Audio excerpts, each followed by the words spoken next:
people. Let me go to all people so I'm not staring at my own bad self. Oh, there they are. Hello, everybody. Hey, And Kenny. people are Hey, still Kenny. filing in. Hey, Kenny. Kenny. Great to see you. Oh, I don't think we'll have everybody at once, but believe it or not, sign that we have 1,350. hello. John Frost. Kenny, your volume's a little low, Kenny. Your volume's a little low. How about now? Any better? Not yet, not yet. Is it just me or is everybody hearing it? No, it's No, not it's you. very low. It's very low. Yeah, I can barely hear at all. Yeah. Is there something else you can do? Me, I Your can't piano hear. playing was coming across. It's just your voice. Testing 1, 2, 3, 4, 1, 2, 3, 4. Testing. I'm saying all my hippest shit. Testing 1, 2, 3, 4, 1, 2, 3, 4. What am I? Actually, that's the message of this thing. 1, 2, 3, 4. 1, 2, 3, 4. 2, 3, 4. How about Mona Lisa? Mona Lisa, men have named you. Whoa, okay. How we doing? Is the voice good enough? Great. Yep, sounds good. Getting a lot of okays, so I don't know. All right. So, what was that echo? I heard so twice. Could everybody please mute themselves and when Yep, they're good. we can have Yeah, when we get to that point. So let's discuss rhythm for a moment. Some of you have taken my harmony classes and my linear classes, and you know it was information that really was proprietary. In other words, it had never been taught that way, and now you had the wherewithal to be able to learn it if you had the one quality that I stressed, which is simply not stopping. However, the rhythm stuff I'm working on, that I'm showing you, is not unusual rhythm stuff. This is where the concept of effortless mastery has a little more relevance, meaning a lot of people have studied harmony and melody and classical music, but perhaps it's part of the lack of respect, maybe, I don't know, for Africa and South America. I'm not necessarily talking about today. I'm talking about how it's sort of fed into the learning processes. Nobody considers themselves in need of purely rhythmic studies. And yet, so many people cannot play in time or in rhythm, or another big group of people can play in rhythm, but it's very bad rhythm. And they have to really tighten themselves up in order to even be rhythmic. And they're also not rhythmic all the time. You know, like some say, I can't play rhythm today, I have a cold, or I can't play rhythm today, but rhythm, becoming a rhythmic being, which is what I talked about for this, the rhythm has to go deeper than something that you can sometimes do and something that you spent less time studying. You have to bring rhythm in its fundamental sense into you, beyond the conscious mind, beyond the subconscious mind. Now we're going into the area of motor skill and muscle memory. Rhythm is studying rhythm is the closest thing to studying sports. Because for a sport, it's all about getting the body ready to respond with muscle memory and what did I just say? Mental. What is it? motor scale. Motor skill, right? And in music, a lot of European concept, let's just say European influences, doesn't place the same value on rhythm. They meaning that the study of it doesn't really have a lot of rhythm. I could look at a common rhythm book for drummers, and I could say every musician of every kind should be studying one page of that. But the idea, though, sometimes, yeah, you can play in rhythm, but you have to squeeze yourself, or you have to squeeze your shoulders, or you have to tighten up your face in order to stiffen it up to have rhythm. But if it goes past all that into motor skill, the rhythm is just there. And that's what I mean about being a rhythmic being. As usual, there's good news and bad news. The good news is if you really zeroed in on the basic units of rhythm from a relaxed place, if you've studied effortless mastery, then you know I mean from the space. And you allow the rhythm to go badly, and then you practice it even deeper to go right, and you find that you're hardly doing anything, and the rhythm is happening. That's taking rhythm deep in, and it will change not only the rhythm you're playing, but your overall sense of rhythm. So, you know, my example is always a basketball player. There are basketball players that, you know, I'm not a basketball player, but if I was to dribble the ball, it would look like this, you know. But if I don't dribble, if it's somebody for whom it's muscle memory or motor skill, all you see is this. Hands moving like that. And not only that, he doesn't even have to look at the ball. He's looking down the lane to see where he might have a lane that he can run through. That's the difference between being a rhythmic being and occasionally being able to play some rhythm. So the thing I'm stressing is not rhythmic exercise that you've never seen before, so much as a respect for practicing it until it passes the more superficial layers of I can kind of sort of do it sometimes if I'm in the right mood, to the level where rhythm happens by itself. Now, I know this because I was one of those arrhythmic Europeans. You know, I played a lot, and there was a lot of flow and, a lot of sustained pedaling. But I noticed when I was 30 that, in fact, I could not keep a tempo by myself. I could keep a good tempo and I had a good beat if I was playing with a drummer. But alone, my passions would take me out. I would speed up, or one bar would have 5 beats, one bar would have 3 beats. And when I realized this, it was very painful because, you know, it really does pick at your ego when you realize there's a fundamental thing wrong with your playing.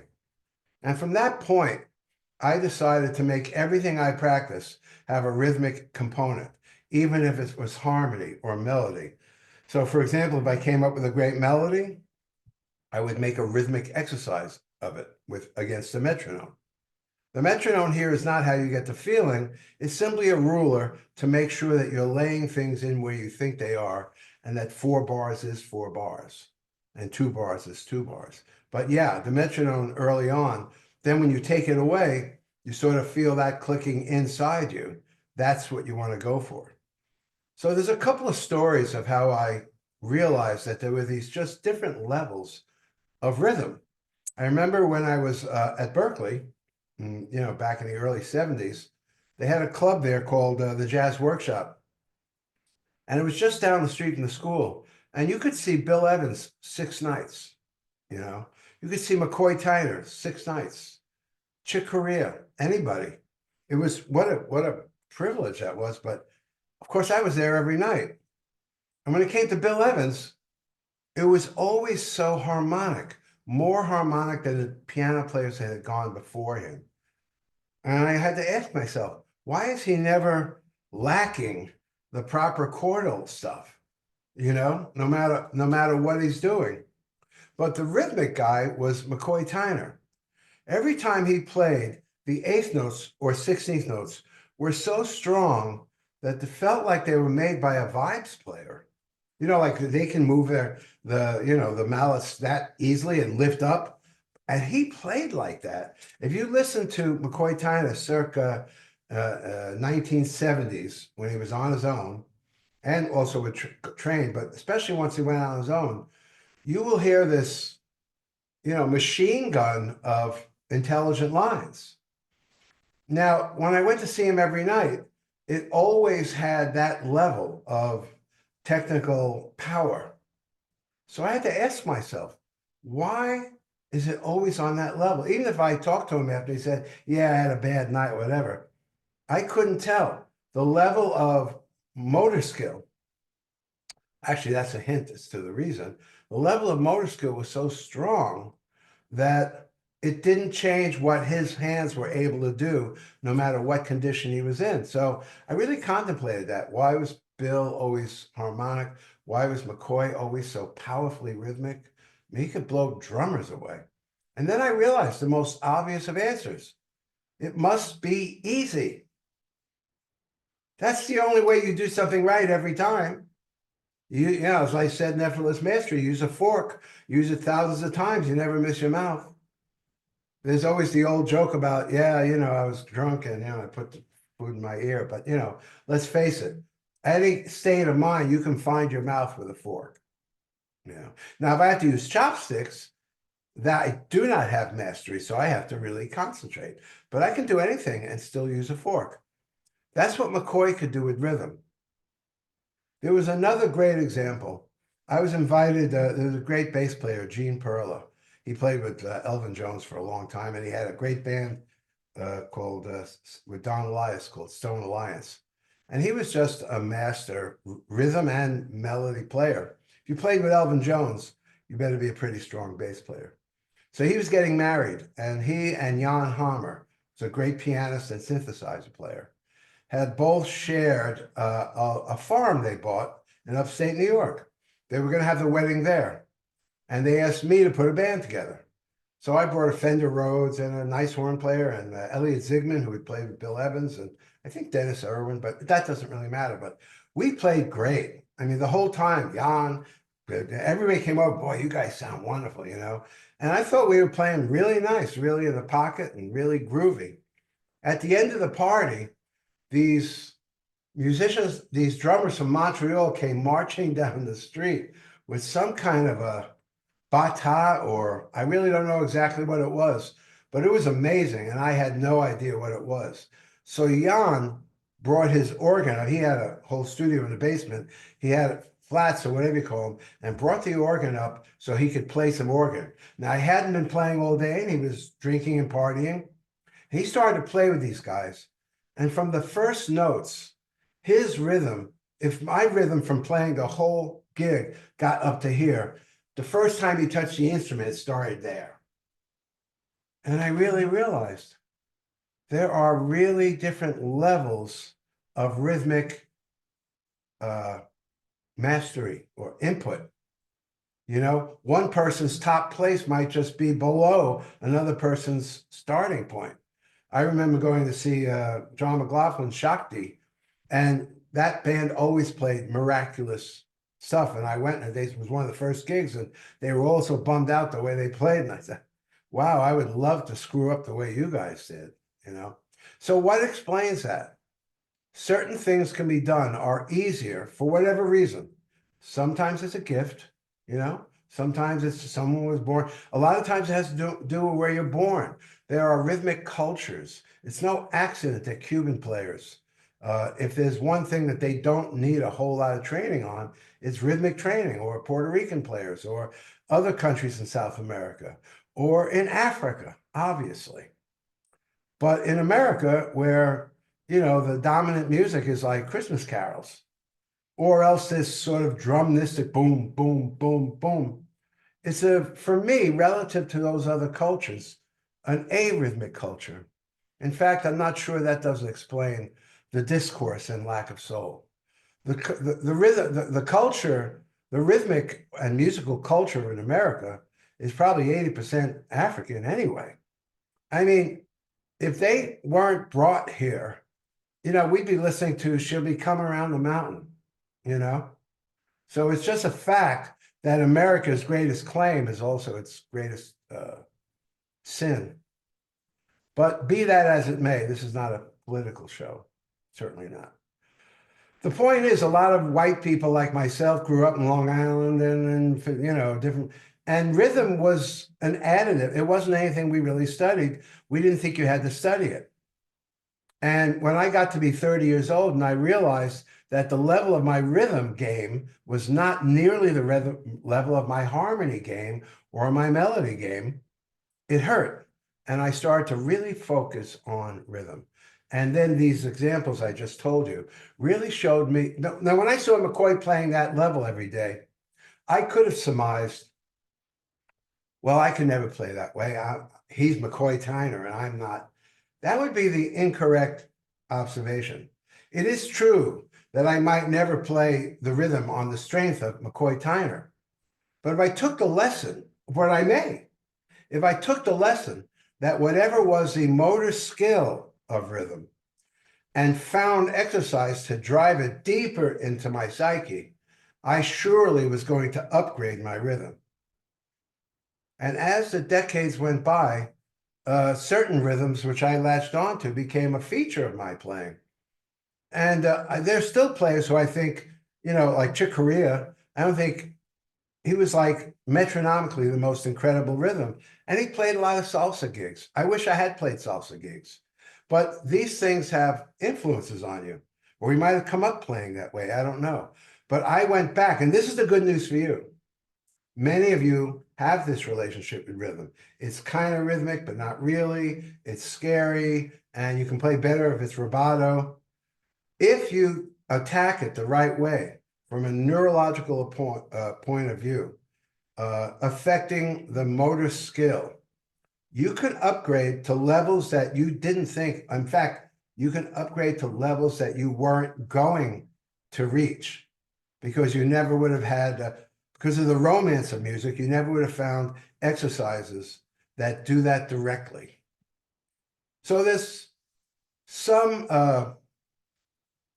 fallacies in the way all music is taught.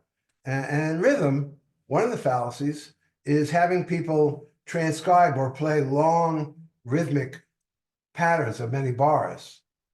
When you do that, it's just like a clothesline that kind of sags. The lack of rhythm is obvious. Actually, if you look at a long line closer, they're mostly a string of 4-note phrases. Ba-ba-doo-ba-da, ba-ba-doo-ba-da-ba-doo-ba-da. Even leaving rests out, ba-ba-doo-ba-da. Invisibly, the smallest unit really is 4 notes. So if a person starts with 4 notes and moves it around, then it starts, you want to show that? Yeah. Then it starts to strengthen from within the root unit of your rhythm. So we're going to put something up there. Can you do that, Sid? So the thing you start with is 4 notes. Now you can find 4 notes that you can probably be pretty rhythmic with right now.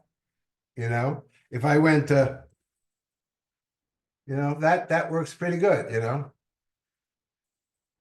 But what if it went like,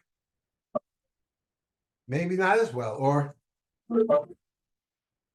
So when I ask somebody, when someone asks me how rhythmic, well, nobody does, but if someone asked me, how rhythmic am I? I'd have to say, I don't know. What's the pattern? Because it could be this. And that wouldn't be as rhythmic as, but most people have not, we just lost it. Most people have not been specific enough about rhythm to even do this. It might come out, or, right? So what you want to do is get into a relaxed place and you practice 4 notes. Now you'll notice each one of those 4 notes is nestled in a 4-bar phrase.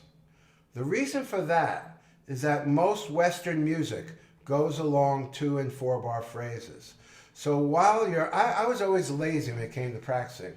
If I was practicing for one thing, I'd like to know it was accomplishing other things too.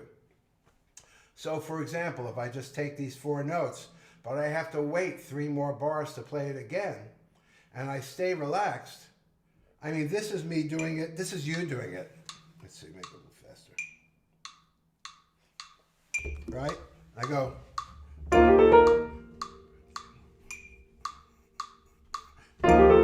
Okay, that would be correct, but I would be very vulnerable to anybody switching anything up on me.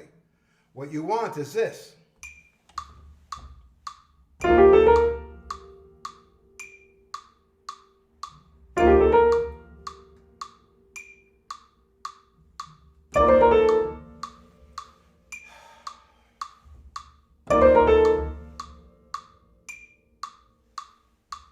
Then you might say, okay, this is very 4th step stuff. The people that have taken the steps with me, they know what the 4th step is. It's a way of taking apart something so that every part of the mechanics of it works by itself.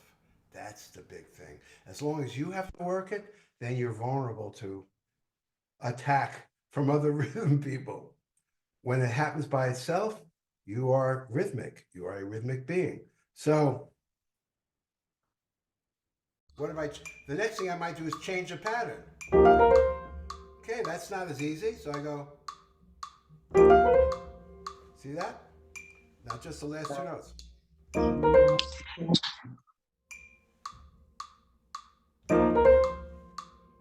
Then I add the note before it. Now I'm going to try the whole thing.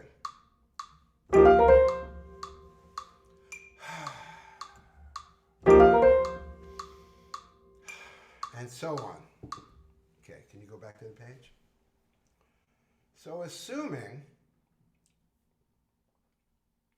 does anybody want to buy an EV for 176 pounds? Okay. Assuming that, now there's all sorts of changes you can make there. You can keep changing the notes. You can change the key. If I put it in F sharp, maybe I'm playing in a key on a saxophone or on a piano or on a guitar or whatever. That gives you other challenges, right? So, you know, like maybe I'm really rhythmic if I go, but if I play it in F sharp, see what I mean? When you practice with this fourth step state of mind, you're looking for something that doesn't perform perfectly, precisely. Then you're looking to get out of the way so that the part of the body that plays it learns how to do it. So if I wait for my body to learn how to do it, now I'm sending messages. Kenny, can you talk a little bit louder? We don't hear you. Well, what do we do about that, Sid? Thank- Should I bring this down? No, you got it. It'll be fine. What? That's fine now. You think it's now? How am I now, Camilo? Better, better. Thank you. Okay. I'll try to, yeah, I'm talking pretty loud. Okay. It was on Sid. Everybody blames Sid. Okay. So if I play another key, I may not be that rhythmic. So I actually look for what makes me not rhythmic and then take it apart until I hammer it. So let's say you get that relationship with four notes. Then you get this relationship with the 4-bar phrase. Now you see those four notes are in the second bar. One. Okay, so let's try it. Two. 1, 2, 3. 1. 3, 4. 1. 3, 4. 1. 3, 4. 1. See how strong it can be? And you can be that strong with four notes. And if you're not, then do two notes and then connect it to the other two notes. And you become strong. Now this is just on the piano, but if you're on a saxophone, ba-ba-da-bop, ba-ba-da-bop. If you're a violinist, ba-ba-da-bop, ba-ba-da-bop. You want to hit those four notes because what we're going to build is four notes that leads to four notes. Now, so as you can see here, I do that same pattern in the third bar. That would be like this. 1, 2, 3, 4, 2, 2. 1, 2, 4, 1, 2. Those are half notes, right? And I get the feeling of the 4-bar phrase. And finally, the fourth one, 2, 3, 1, 2, 3. Now, if you're a pianist, you can add a left hand like this. 2, 3. Or, okay, now the next thing I can do with four notes is move it over by 1/8 note. I would not do this until I felt like I really had locked in on the first exercise. The reason most people don't really get any better is because they try to move on instead of noticing whether or not they should move on yet. Instead of being honest with themselves. If you did nothing but that first exercise, you would improve. But if you kind of sort of did the first exercise to get to the second one, you wouldn't improve. So you could say I did all of Kenny's exercises and nothing's better. Or you could say I only did the first line and I noticed a change in my rhythm. That's effortless mastery.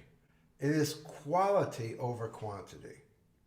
Don't be concerned with how much you've covered. Be concerned that you find the gold. What is the gold? Not the goal, and the goal, and the gold. What is it? Ba-ba-da-ba. Ba-ba-da-ba. Right? But let's say you're moving on to the second one. Notice I moved it over by 1/8 note on the, you see it down there, okay.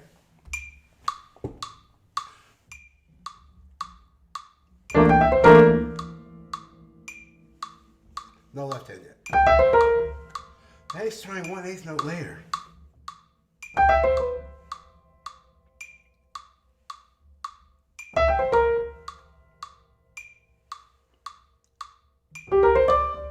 And no matter what you play, it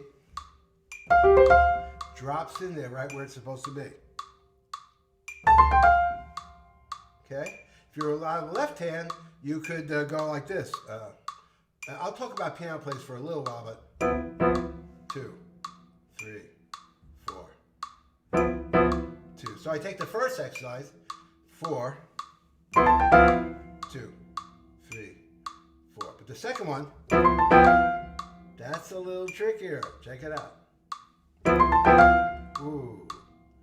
See, it's choreography. You got to get to the point where the hands feel like they're bouncing, they're dribbling the ball, and they're barely moving. That takes longer. But now, the key here is you're not trying to move forward. You're trying to go deeper downward. You want to know what those 4 notes feel like. So you could practice them this year.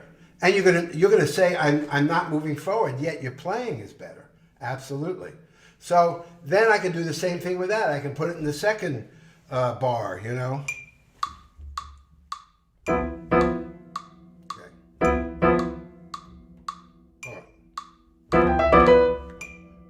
4, 1, 3, 4, 1. But you see how I'm playing it? What? 4. You just see me doing this. You can get there. That's not talent. That's muscle memory and motor skill. So the value of the repetition is to develop a motor skill with rhythm, which nobody ever showed you because you probably grew up along a Western system of education, which did not really understand that rhythm had its own set of exercises. And they should be completed. They should be completely digested. The lack of digesting these exercises will bring much less improvement. They'll bring some improvement, but the more you feel that bouncing out of your hands, the more your whole playing will change rhythmically. So again, I can do the same thing with the third bar, you know. 1, 2. Right? So 1, 2, 3. 1, 2. So when you do these exercises, you can go to the second page, Sid. And of course it goes on more. No, there was a second page to that. Yeah, scroll up, yeah. You keep moving it across the bar. Okay? Let me demonstrate this one, the one you're seeing at top now. 3, 4. 2, 3, 4. 1, 2, 3. Second bar, 1, 3, 4. Third bar, 4.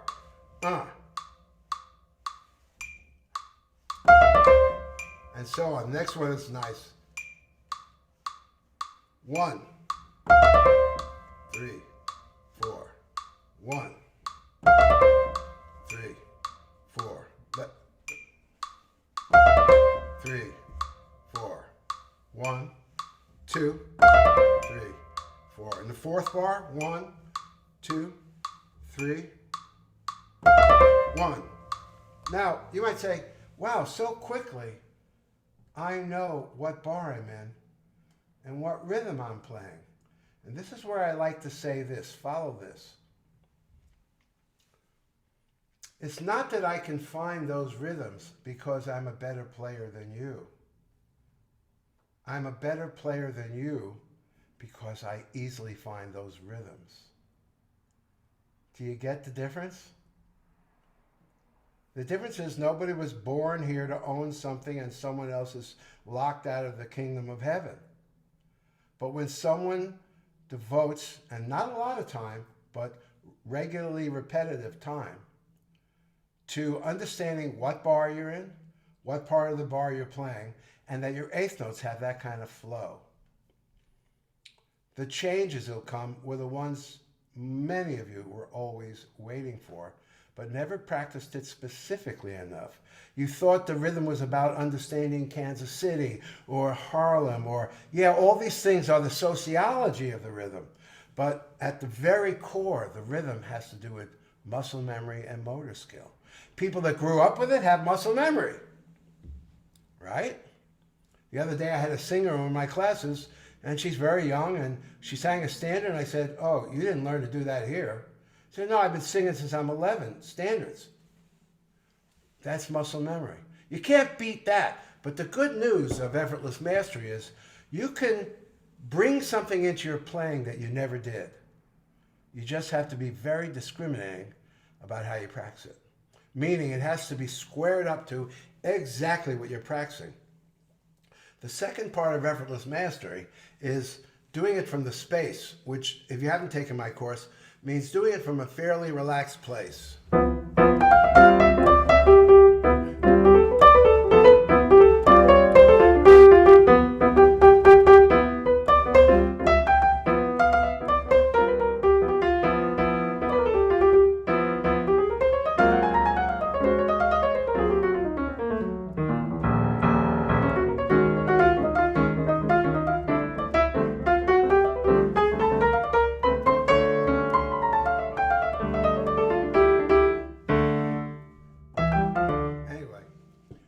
I worked decades on my rhythm, and then I started to do unusual things.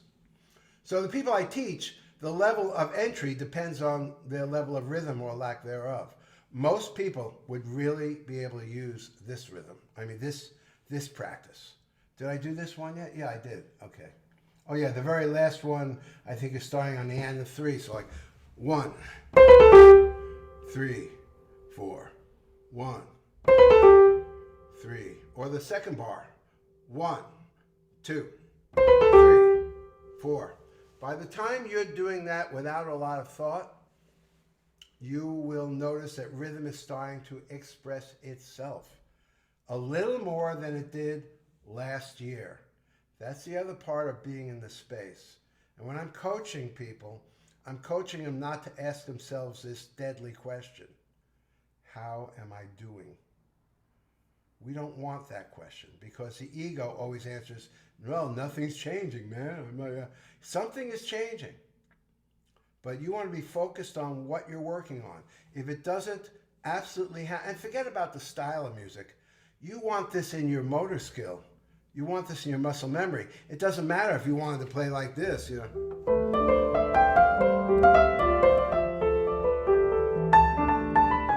To even do that and have a crisp, precise time without hammering, you have to have digested the 4/4. And look, the most of the music is 4/4 and 3/4. You have to digested the 4/4 bar. You have to digested rhythmic phrases in them, and you have to digested parts of the 4-bar phrase. That gives me the ability. Maybe I'll just play a tune right now, very early, which is in 3. Okay, Sid? Oh, there he is. Okay. So I can put it where I want to put it, you know?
smaller phrases are what make up the longer phrases. I had to get to that point where no matter what state of mind I was in, my fingers were ready to play. You know, so sometimes you're ready to play when it's like one chord, you know.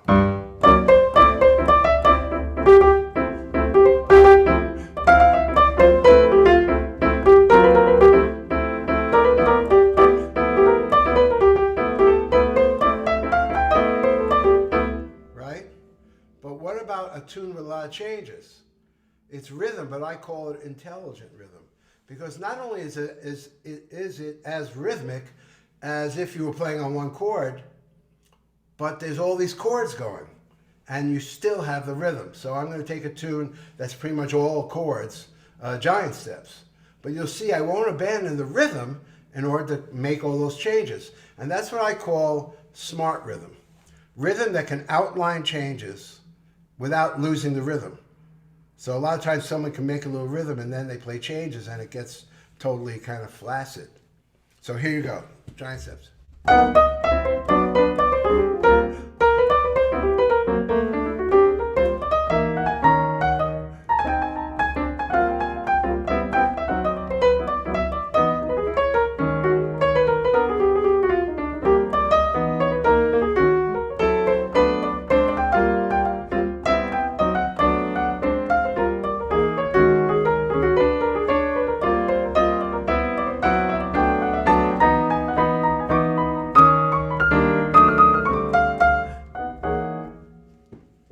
Drop the rhythm down anywhere. You may not get that far, but for the first time, you'll notice yourself moving in that direction.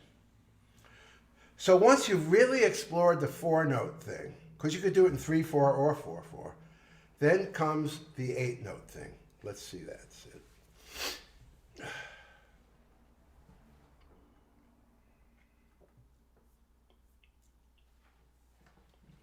So now that you understand that 8 notes is really 2 4-note groupings strung together, like a pearl necklace, like a string of pearls. If you do a long, long line, they're mostly groupings of 4 notes. So now it's like this. Dabba, dabba, dabba, dabba. Oh, by the way, I didn't say, you could do it on the beat. If you're a jazz player, you might do it off the beat. 1, 2, 3, 4. If that makes you feel insecure, do it on the beat. Effortless mastery at the level of the 4th step means find out what's rock solid and then start to build something new from there. So if doing it on the offbeat makes everything, you're not sure where you are, don't do it. We don't want to program doubt. We want to program motor skill, absolute certainty. Like, if you're French, you speak French, you don't have to think of the words. If you're English, if you speak English, you may have to think more. You want this stuff to play itself. That is the level we all admire, and that's the level worth going for, even if you don't get it. Think about it. We're on this planet. You have anything better to do? How would you like to see your music just grow a little bit and a little bit, more rhythm with less effort, more, I'm talking to people who have already been in my classes, more harmony that you rhythmicize through, more lines? What a great hobby. And where will you be in a year, in 2 years? The thing you have to decide is that you're building this into your day. So for example, I will never teach something that I expect you to spend more than 15 minutes. Because I would say you could never, there'd be very few days in your life where you wouldn't have 15 minutes. So you take that 15 minutes and you just work on hammering 4 notes in any part of the bar, in any part of a 4-bar phrase. Like, take this from the webinar and start trying it. You're going to notice things are getting stronger. And then we're putting this in the chat. People can download it, you know. So now with the 8 notes, it's like this. I like the 2 and 4. Dabba dabba dabba dabba. 3, 4. Dabba dabba dabba dabba. 3. So you might go, yeah. 3, 4. 3, 4. Whoop. 3. 3, 4. 3, 4. And then again, it will feel good with some lines, so maybe I'll do something.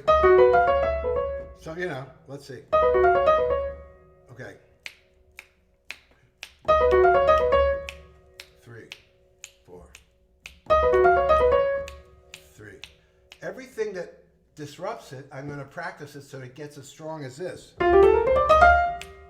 And then, of course, you do the second bar. 1, 4, 1, 4, 1, 2, 1, 2, 1, 2, 3, 2. When you hear it that way, you realize that each bar has a function. It is to introduce the next bar. And they all have a shape.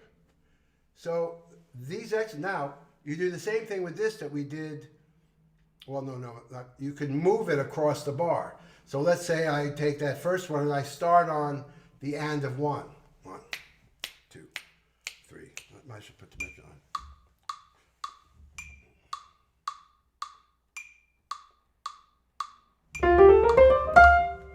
Three, 4. 3, 4. What if it's on beat 2?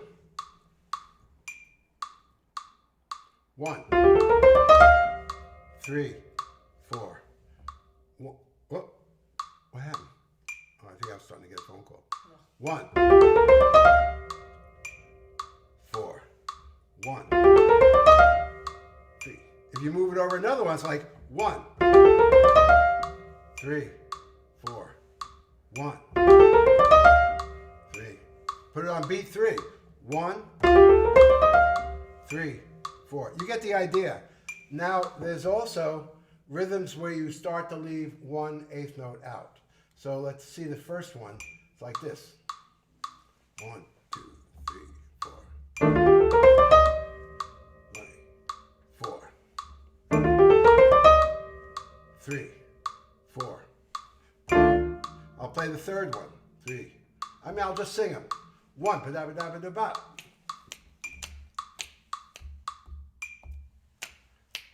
Ba-ba. Here we go. Ba-da-ba-da-ba-da-ba. 3, 4.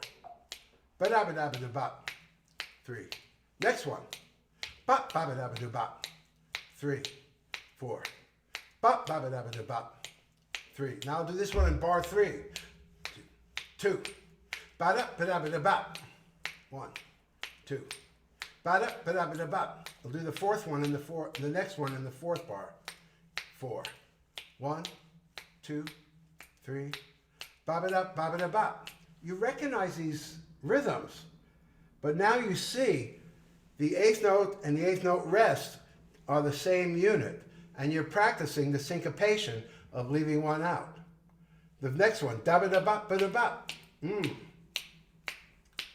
Da-ba-da-ba-ba-da-ba. Next one, da-ba-da-ba-da-ba-da. Next one, da-ba-da-ba-da-ba. And last one, da-ba-da-ba-da-ba-da. And if you've really digested all this, you don't do them like I just did. You do one, and then you drop your hands for 3 bars. If you're playing saxophone, ba-da-ba-da-ba-da-ba. Ba-da-ba-da-ba-da-ba. Now let's say it doesn't come out that way. You might just go 1, 2, 3, 4. Bop. We're going to be doing a course. We'll talk about it at the end. And I will be coaching everybody to make sure that they are absolutely digesting each rhythm that they choose to practice. Because without the digestion, it does remain more on the surface. So this is basically it, you know.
forth.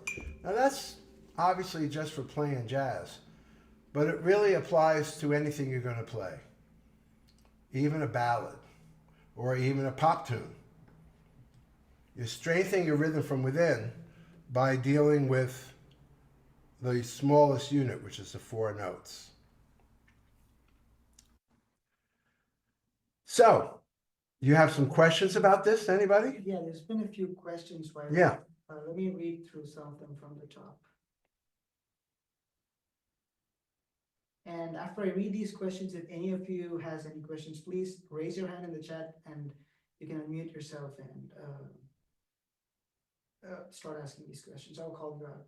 All right, so we have Cynthia. She asked, how does one build a muscle skill? Practice only or something additional? No, only.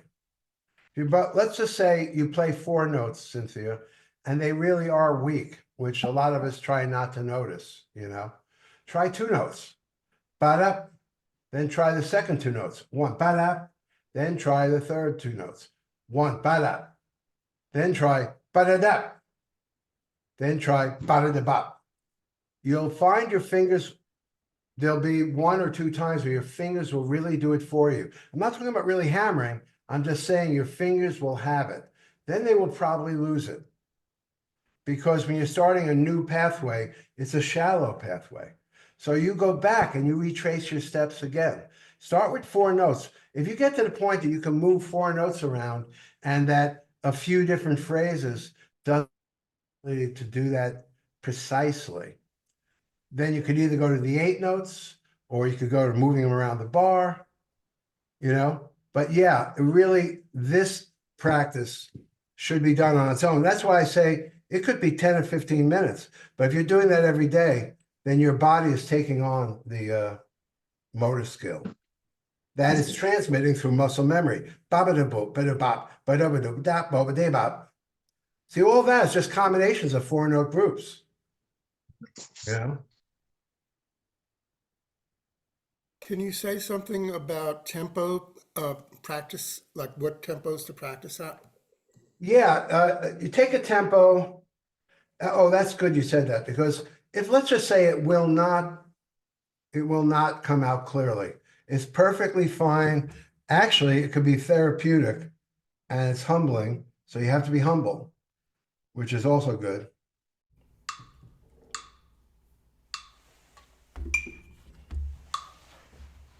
Now I can relax.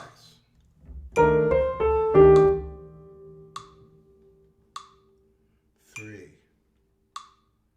4. You may have to do that. 3, 4.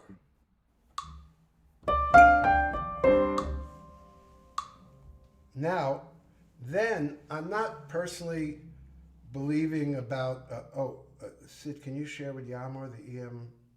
I think she just asked me for it. I guess that's what she just asked. Yeah, 1 second. Yeah, Sorry, just go ahead and count to her. Yeah. So then I would go up to a tempo. Where am I? Yeah, come on. I would go up to a tempo that feels possible. Not totally easy, but possible. Get rid of that. There you go.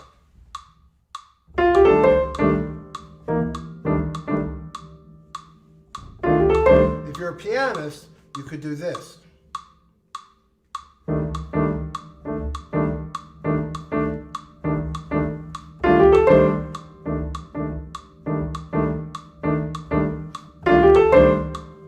And if it's not possible, then dial it down a little bit, I would say.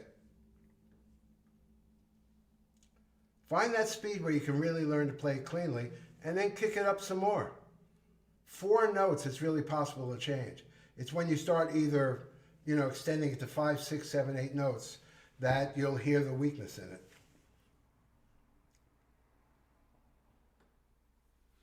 So, John Frost asked, can you explain and demonstrate an 8-note anticipation? Yeah, sure.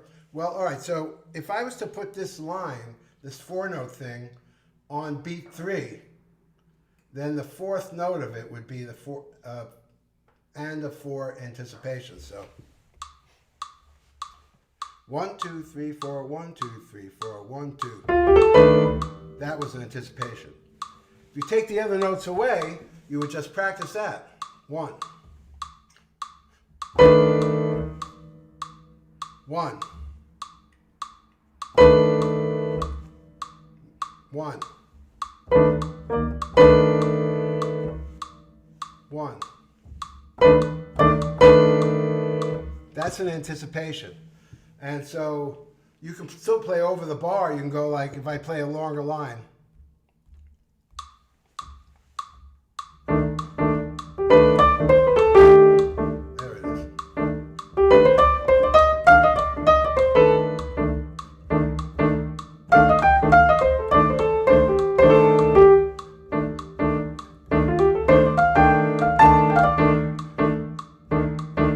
Did you get the feeling? I forget who it was.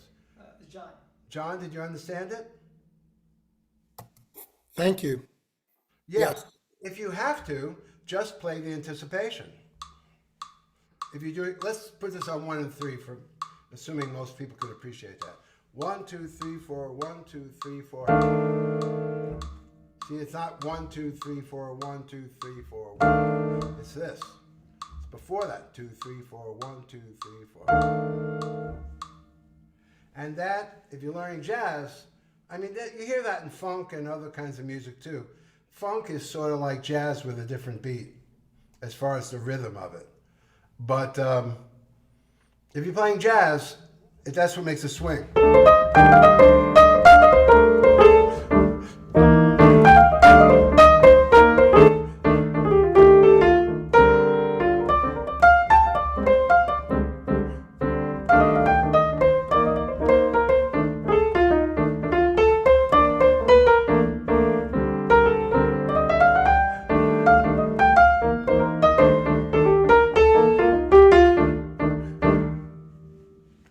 And you see, at least on the piano, you start to get that feeling like that. But you get that relationship on every instrument. If you really allow the hands, if you're a wind player, the hands and the armature, you're going to let them practice it, and you're going to stay out of the way. So that your body is the one that's playing it. Maybe a more pertinent Yeah. question. Say, if we move across the bar, each variation, it will be 72 variations to practice. Shall we master each of it? No, well, there may be 72, but you should master the first one. See, the reason people have that there are some people that practice rhythm, and they didn't really change because they tried to master they tried to go through everything. So everything was learned on a sort of a shallow level. Any one of them, don't start at the beginning if you want. Start, as you said, 7,200. So start with 6189 or whatever. Start anywhere, but the one you choose, get to the point where it pops out of your hands, or it pops out of your hands and your armature, or it pops out of your hands and feet, because that is the muscle memory and motor skill that you're trying to develop. Then pick another. You never practice effortless mastery stuff or the philosophy of it with 8 things at once. You pick a thing and you really nail it just for that day, because you may not nail it the next day. Then you pick another thing and you bring the same attention to that. So you're raising the level of your game one exercise at a time. God help us if you had to do 7,200. 72. Oh, 72. I think you said 7,200. All right. Are Even you that? Huh? are you counting internally while you're doing this? No. Or are you just You might when you first start. You might go 4, 2, 3, 4, 1, 2, 3, 4, 4, 2, 3, 4. But your goal is this. Yeah, I see you move your body as you're doing it. It seems like your body is moving to the beat also. Is Yeah, that just was happening. But But sometimes you're not using that? not. What? Sorry. If you're playing, you do whatever your body wants to do. If you're practicing, you try to localize the exercise to just the part of the body that's making it. So, all right.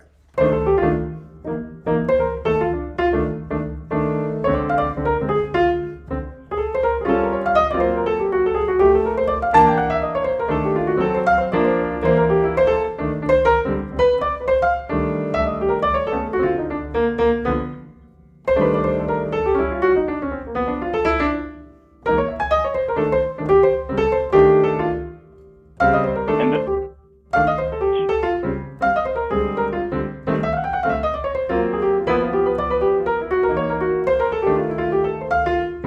You're right. Sometimes I was motivated to move my body a little. But you see how much of it I have working at the level of my hands. yeah, to know whether you're accurate, that's what the metronome is for. Yes. How do you know whether you're doing it correctly? What do you mean correctly? 4 beats on the beat. So if you're just playing 4 notes and you want to know that they're actually mathematically on the beat, are you? Yeah. Well, you could record it and notice that. Okay. You know, that's one way.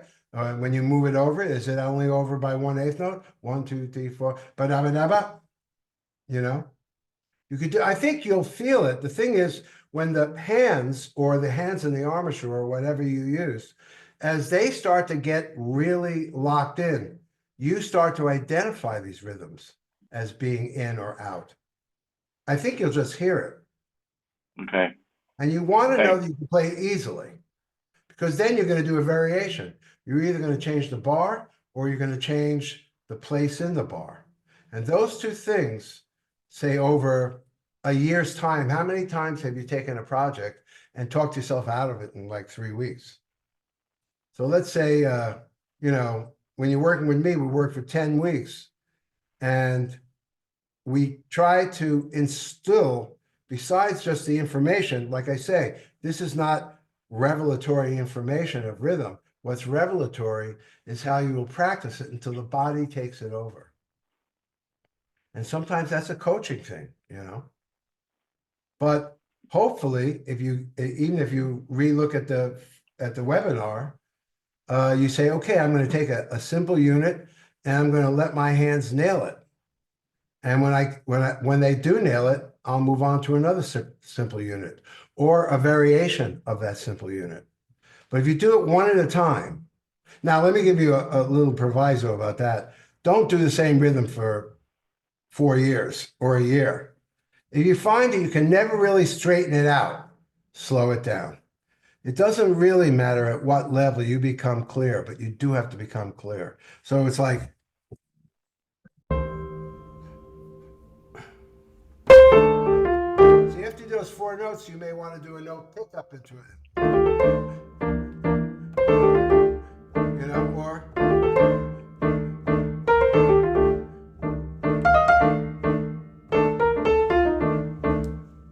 you know, you start to play with it a little bit, but you always go back to the root thing. But if it's never happening, then bring it down to wherever you need to be. And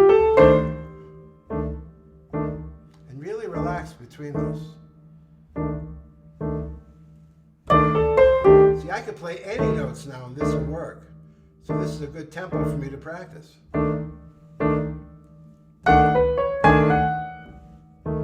See the specificity of that?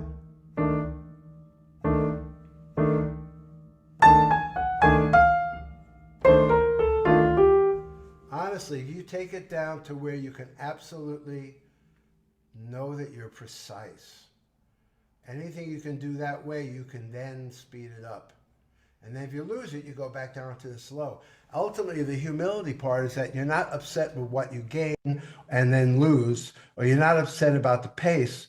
You finally found an exercise that over time will absolutely change you just in the days of your life. Thank you. Yeah. There's a question about how about slow tempos? Are you feeling the space or subdividing? I'll tell you, I was going to get to this in the thing. There are other ways to take this whole thing. If you're already good with this, which is the most standard way of playing rhythm, right? With either 2 and 4 or 1 and 3, then there are other people that do more elastic kind of things. Like,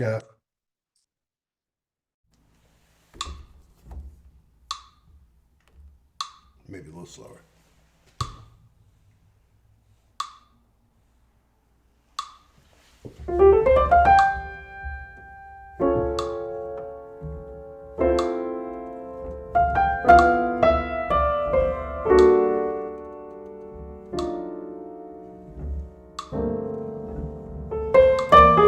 I'm really thinking ones, so it doesn't get so loose and swimmy that nobody knows where they are. So watch.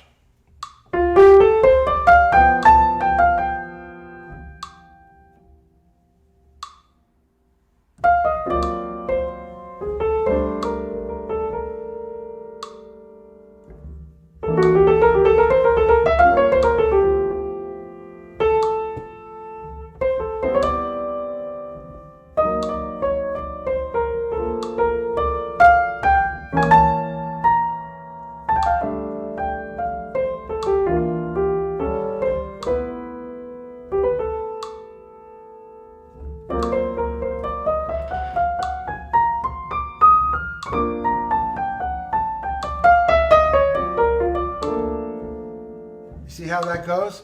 You kind of take it in ones, you know? If you're playing a ballad, it's like,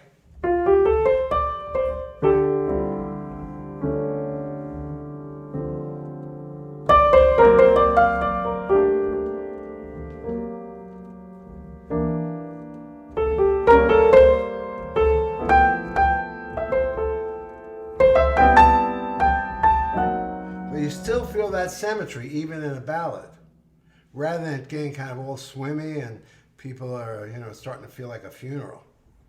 Ballads are very often, especially some people, young guys play ballads, it gets dirge-like.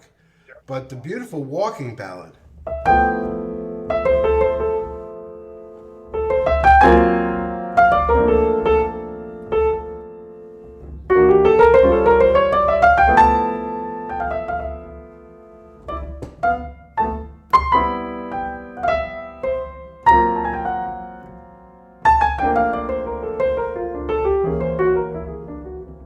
see what I mean?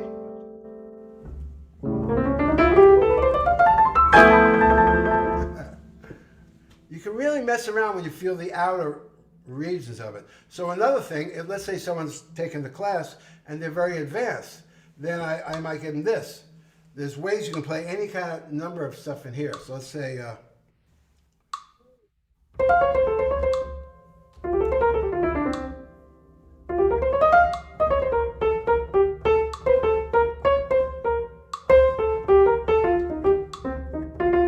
seven, 5,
if that's where you are with your rhythm. But you use, in that case, use the metronome to keep the, even though it's elastic, you keep the metronome to keep the motion of it. So it's playing into the resolutions. At a certain point, you're ready to do that.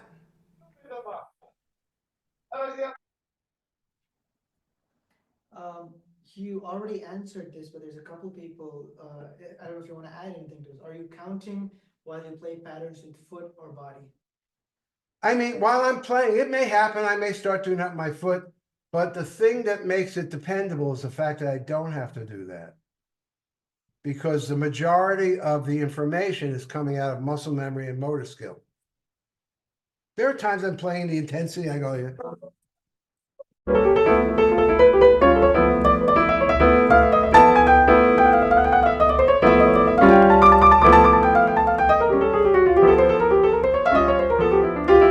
I don't practice that way. I practice sitting still and teaching my arms and hands to play the rhythm, which then when I do add my body, it adds even more inertia. You see what I mean? So even if you could say, hey, listen, look, Keith Jarrett, I don't think anybody could do what he does and still play the way he plays, you know? But I guarantee you, if he sat still, you would hear all this precision that had been programmed into this machine. And that's the point. Harmony, rhythm, and melody can be programmed in with the right exercises. So then you're playing a tune and you notice that you don't have to count the rhythm so well. Or you are a person that can play rhythm, but it never came out as organically as it's coming out now. That's the fruits of good practice. So like I said, whereas my harmony and melody thing is a type of course that you've never seen anything like it before. There are people that are here and they would attest to the fact that it changed their whole notion of what harmony and what music was. However, these are standard rhythm exercises. The new approach is that you're going to zero in on them and allow the body to absorb the smallest unit and then let it lead to bigger units and different placements. And now you're off and running and you're on the board somehow. So,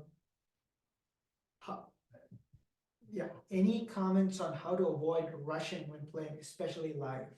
Well, live. Live. I would say if you're doing all these precise things against a metronome, and I have to say, if you've lost the metronome, just drop your hands and just be the metronome for a while. Then come back in. Keep working on it so that you don't have to make any special effort to get back in. But if you've lost it, drop it. But all this work that you're working on to strengthen your eighth notes, basically, has the unintended consequence of keeping you from rushing. When I'm just playing, let's see.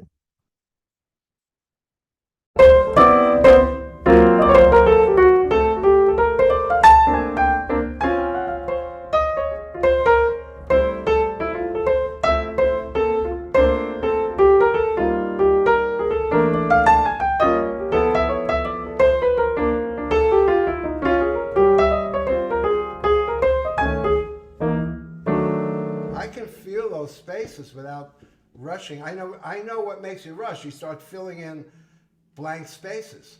Now you're learning to separate them to exactly where they go. And the first intent is to strengthen your eighth note.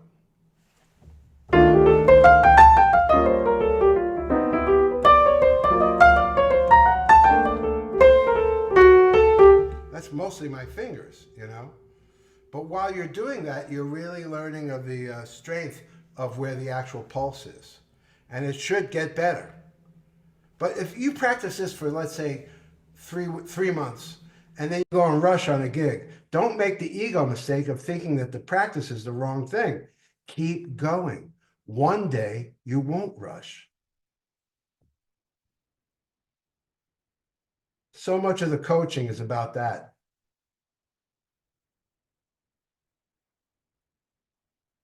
Anybody else? Yeah, so how do you combine exercise with playing over changes? The rhythm Perfect. exercise. Yeah, that's what I call intelligent rhythm. That means, let's say you come up with a rhythm. I mean, can you do this with a tune right now? Let's see, what's a good tune? Anybody got a tune they want to hear?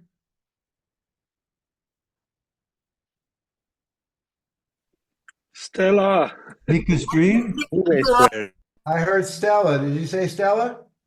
Yes, Stella by Starlight. Okay, so if I'm going to play strict rhythm on it, but it's going to, I'll keep the rhythm, but the notes are going to change to express the particular chord I'm on.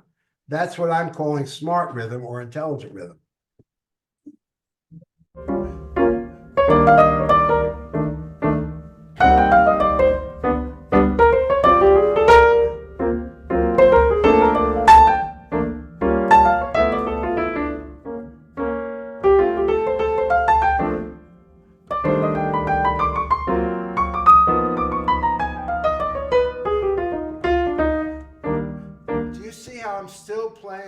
the proportions of rhythms, but the notes are changing to suit the chords.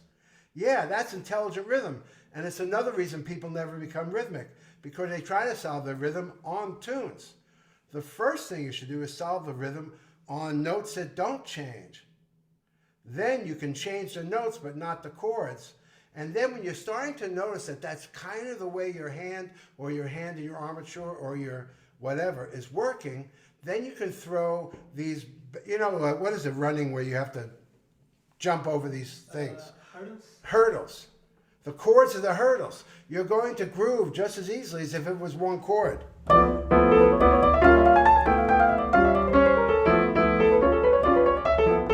Right? But the hurdles come and you're still grooving. So you have to relearn it again when it comes to the hurdles. Like, what was it? What tune? Oh.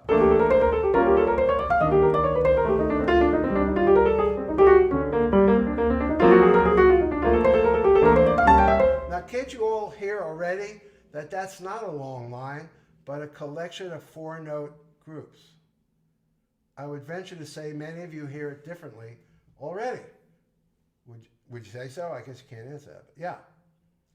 So this,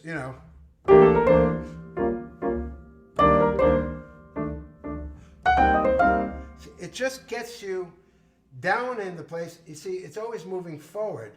And when you don't have that rhythmic motor skill, you're always trying to catch up. Can you people relate to that? You're always trying to catch up. This is a strict diet, but it's only 10 or 15 minutes where you don't just wander around, you nail it. And you get to know what it feels like when the body nails it. Can you say more about staying in the space and how to identify when you are or not in the space? Well, if you feel your shoulders hunching, if you feel your, forgive me, anus tightening, yeah.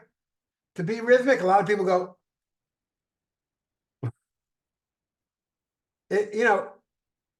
look, the space is a total other subject. It comes with the steps, which I also teach internationally.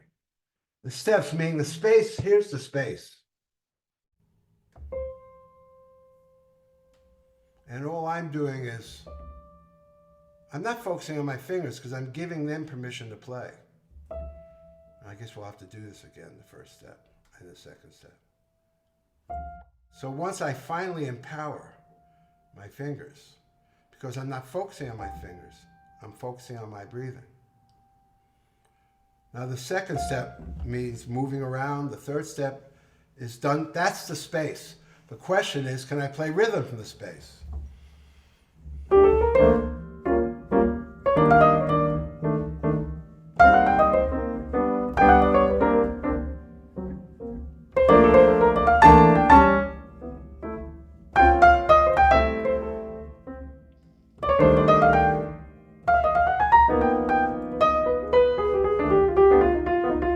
Totally in the space, but you can see I'm a lot more in the space because my hands are doing the majority of the dealing.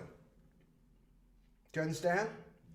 So if you want to know if you're in the space or not, sit at the piano or whatever your instrument is. If you meditate, meditate. Now let your hand drift up and let it play a note. Don't let it take you out of the meditation. Lift another finger. Drop it. As you find that you're not being pulled out to try to negotiate this instrument, you're in the space. So having not studied that with me, you may not be in a perfect space, but make sure you're relaxed. Maybe here's at this tempo, you can feel,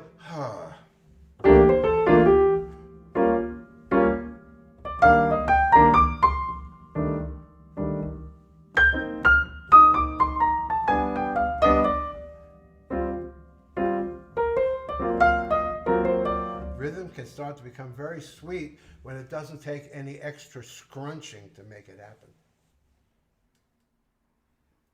Question: has learning to play all those rhythms change your speech pattern? Because when you speak, you have a very deep rhythm. Like when you articulate, it sounds like music. Oh, today, me? Yeah, everything you say sounds like music. Isn't that interesting? But it's true. We just had some guy who's discovered this new thing. He puts this on your head, and I'm waiting to see the reports. I played, and he actually said that when I started to play, my breathing pattern went way down. Now that's from the space. Most people's breathing pattern comes up. Why? Because I hope I sound okay. See, now we're getting into effortless mastery. If you want to rid yourself of the tyranny of judging yourself musically, then we need to do that course again. And you need to take it because you can do it. You can get rid of that when you realize music is only a gift. It's not something to judge yourself by. What a waste of the gift of music. But anyway, it's not really in this thing. I'm saying get relaxed and nail a rhythm. Find the speed you can do it, kick it up. Don't just kick it up a little, try kicking it up. See if you can lose it, then see if you can find it again. But with that kind of focus, you're going to start to feel the symmetry of 4 notes that leads to 4 notes, that leads to 4 notes, and a 4/4 bar, which is what most of Western music is. Juliet asks, red light syndrome, working a lot of rhythm feel for the past couple years after realizing how weak it was. And it is definitely improving a lot, particularly in a practice room. But find that whenever I'm in studio or a big high pressure gig, rhythm is the first thing to go out the window. And I feel back at square one. Okay, I got the idea. Yeah, I don't know what you're practicing, so I can't, you may be practicing in a way that's too inclusive and not clear enough. If I had a day like that, I would go back to the most fundamental rhythm and make sure that I was absolutely nailing it from my body, not from my mind. I wouldn't try to, what happens, people get better and then they want to protect what they've got and they start moving sideways because they're not ready to start over again. If you keep starting over with your rhythm, whenever your rhythm gets weak, it's like watering the root of a tree. It gets stronger and stronger. Second of all, I could say, let's say you are practicing the right stuff. I would say, and you lose it, it's the first thing to go. I don't know how long you've been doing it, but maybe next year it won't go so fast. In other words, if you have a failure in the application of something, don't stop the rhythmic practice. Don't let your failure define, oh yeah, I guess I'm practicing the wrong thing, and then get away from it. Don't let it interrupt it at all. In fact, when you have a bad rhythmic day, go back to the most fundamental rhythm and absorb it again. That's the humility. That actually makes progress. The humility to go back to the fundamental, and then it's not a waste of time because it's stronger than it was the first time you were there. And then everything up the tree gets stronger. But you may be doing the right thing, but it might take another 3 months or another 6 months. One day you'll have practiced your way out of the propensity to lose the rhythm. Hi, thanks so much for answering the question. Can I just follow up? Is that all right to speak? Please go ahead. Yeah. No, thanks. That makes a lot of sense what you're saying. And yeah, it's just like, and would you say that's because what I find frustrating is that it seems to be exclusively when there's a big gig that you need to not screw up. Like do you know what I mean? It's like I think the rhythm is good most of the time, or like all right, like it's not amazing, but you know, it's like as soon as you go into a recording studio, and it almost feels like a kind of panic yeah, I don't know. Yeah. That's a different issue. And then you practice going. Wait a minute. Then maybe mute yourself for the answer. Yeah. If you, you got it. Okay. Yeah. If you keep, that's a different issue. If you keep practicing going into the space, which just means, shall everybody have a quick feeling of what going into the space is? Let's do that. I can't see you all, but I'm just going, is it okay? Oh, okay. Well, still can't see everybody, but, or is that everybody? Okay.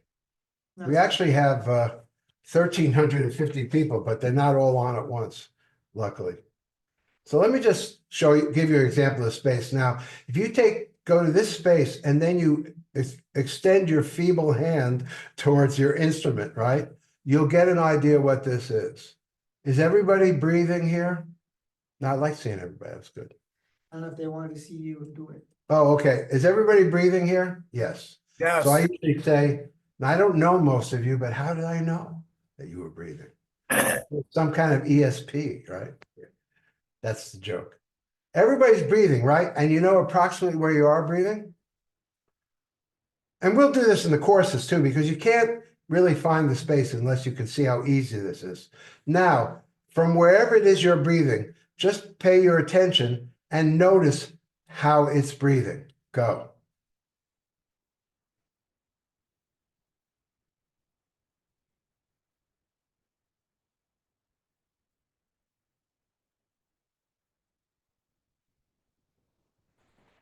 That is really your space. Now, there's a lot more to say about it. We only do it for 20 seconds, then we drop it. Then later we try it again. Oh, I'm being oppressed by needing to sound. I'm in a recording studio. You go. Just watch it breathe.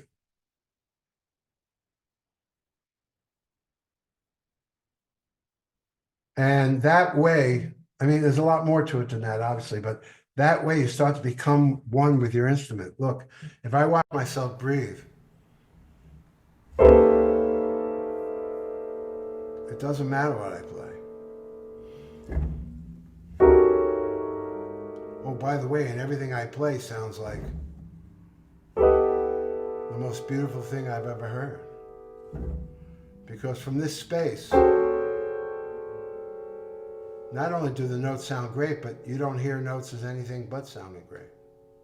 So you attach this space of just, I'm not breathing, I'm watching it breathe.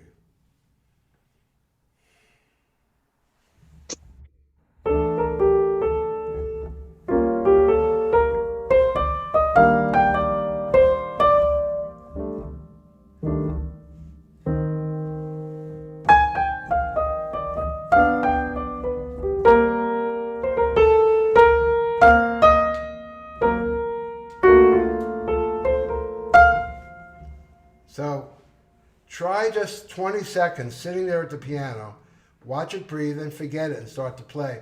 And see if you can't drag the piano playing more and more into the space. However, when you are, if studios cause that, whatever you want to call it, level of anxiety, the first thing to go is the thing you have the least control over. So it still argues for making very clear rhythmic exercises that you want increasingly to be taken over from you playing the rhythmic exercise to it's just a hand. And then if you approach it in both those ways, you may get to the point where the rhythm, even though you feel like you're going to lose it, but you have more of it than you had last year. You know what I mean? This is realistic growth. And if you can stay centered, the incremental growth never stops. But you do have to have an exercise that is as much on the beam as possible. So that's the lengthy answer to your question. Kenny, do you want to just introduce the course and we'll continue with the remaining questions? Yeah. Do we have the page for it now? Yeah, I will drop the link to the course in the Okay. chat. There's going to be a course. We're going to start the, I've done many courses now. There are probably many people that have taken them. They're 10-week courses. This one will be centered completely on the rhythm.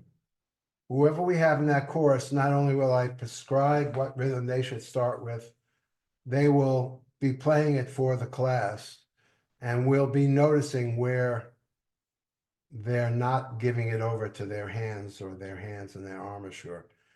And it will be an intensive focus on the rhythm of notes. It's going to start, I think, on the 27th of February. Yes. And it'll be 10 weeks. And we're dropping the link in there. You can also, I believe in that link, and some of you already know the drill, you can ask for a 15-minute phone call with me, and we can discuss whether or not this is a relevant thing for you. If you're, warming to the idea, but you're not sure. So, and it is this kind of precise work we're going to go. We're going to look for precision without effort. When those two things come together, your rhythm starts to happen. So, what do we say, Sid? There's a little typo in the meeting, in the link that I just put in. It says March instead of February. I'll have that I'll give you an updated link just in a little bit. But like you said, you can register. The course starts on February 27th. If you register before a certain date, you get some bonus lessons, some private lessons with Kenny, bonus group lessons. All those details will be put in the updated link in the chat. But I will email every single one of you with the recording of the masterclass and the link and all the steps to sign up. So just discard the link that I just put in right now, but I'll give you all the details just in a little bit, and you can sign up if you are interested. And like Kenny said, you can schedule a free phone call with him where you can just talk to him about where you are at, what your, whether this course is suitable for you, and probably have a conversation with him to see if that would help you make the decision or not. You know, when we work together and the people that worked with me, you know, it's going to be about the space anyway, because it's what you can play for the space. Yeah, and those of you who have read Effortless Mastery, it's what you can play from the space that you truly own. And the stuff that you truly own is your voice. And the art, the feeling of emotion and artistic expression can only happen when the instrument is under control. So these exercises help create control in the rhythmic realm. But we'll always be looking at whoever's in the course, me taking you into the space and then finding out how far away you are from the mastery of this one segment that you're working on. Mastery, a lot of people don't understand. When I say effortless mastery, they say, well, wait a minute, I'm not a master. Mastery means you really own the thing you're doing. There are masters of using a fork. There are other people that are masters of using chopsticks. But you know when you're a master of something because you don't have to think about it. That's how you learn new tunes. That's how you learn rhythm. If rhythm starts to happen before you anticipate trying to be rhythmic, that's a hell of a leap, and it can absolutely happen. But we have to keep dragging these things down into the space so that they come from the space. That means they come from the deeper part of you, and you're making music. So any more questions? I'm totally happy to. Scott asks, can you comment on whether using a metronome is superior to using a drum machine beat for this type of practice? I find the drum beat more pleasurable to use, but Yeah, you could use a drum beat, absolutely. What I've never done it, I guess, because I do get to play with drummers, and some people never do. You could use a drum beat, that's great, but you've got to know where you're at. And if you don't know where you're at, you shut it off, you go back to the space. A space where you're not trying to figure it out. Let's put it that way. Yeah. A bit similar to the older question. So I guess the best way to start with one note, move across the bar, plus starting on different beats, and then do the same thing with 2 notes and then 3 notes and so on forth. Amazing. My only worry is that it'll take forever to go through all these variations. Don't think that you have to go through all the variations. Think that you have to master the first one. We're not quantity. This is another thing you'll learn from me, no matter what we study. Quantity is the enemy of quality. And I wouldn't do 1 note, then 2 notes, and 3. I'd see how you do it 4 notes. If those are no good, maybe 2 notes. Everybody can do 2 notes because 1 note falls off the other at least. But you want to lock it in. And once you lock it in, you might add a 3rd note. And no, you can pick any part of there are all these variations. Pick any other one. Don't do it consecutively. But the second one, you should give yourself to it like you gave it to the first one. There's a concept I unearthed that everybody didn't realize, but everybody knows it was true. When you were a little kid and they gave you the first book, what was the best part? The first page, the first line. By the second page, everything was already very suspect, and the teacher was going, Why was that? Because you always started at the beginning. We're doing this non-consecutively, but each one you pick is the only one in the universe while you're working on it. So you're never overwhelmed with the variations. 1 or 2, actually show that other card that I just got a card yesterday I want to show you. A very great percussionist, Jerry Leake, showed me a drum book that all drummers use. But he said, besides the whole book, this page is the only page that everybody uses. So while This is happening. Ba-da, ba-da, ba-ba, ba, ba, ba, ba, ba-da, ba-da, ba-da, ba-da, ba-da, ba-da, ba-da, ba-da, ba-da, ba-da, ba-da, ba-da, but whatever that is, he says that's the only page most people use. So you could do the whole book, and I forget what the book was called, the exercise book. Ted, what was his name? Steves or Reeves or something. There's a drummer here, I undoubtedly knows it.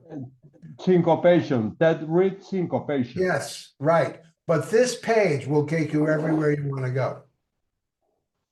So in the same way, whichever variation you pick, maybe you don't start on bar one, maybe you don't start on beat one, but wherever you start, nothing else in the universe. See, effortless mastery means like this. From the ego, your question would be, but there's so many variations, how am I going to do them all?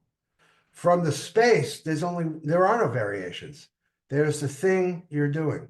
So from the ego, you see all these possibilities and you're already overwhelmed. You've probably already lost, sunk. Your ship is sank. From the space, everything's behind. All you see is this. And when you've really nailed this, there's that. So you're never working on more than one thing at a time. And I really do help you start to line things up that way.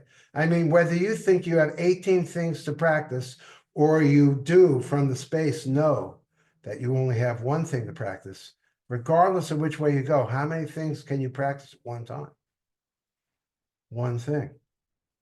So the difference is if you're practicing one thing, and think about how many of you, I know this is why your practicing has never led to anything.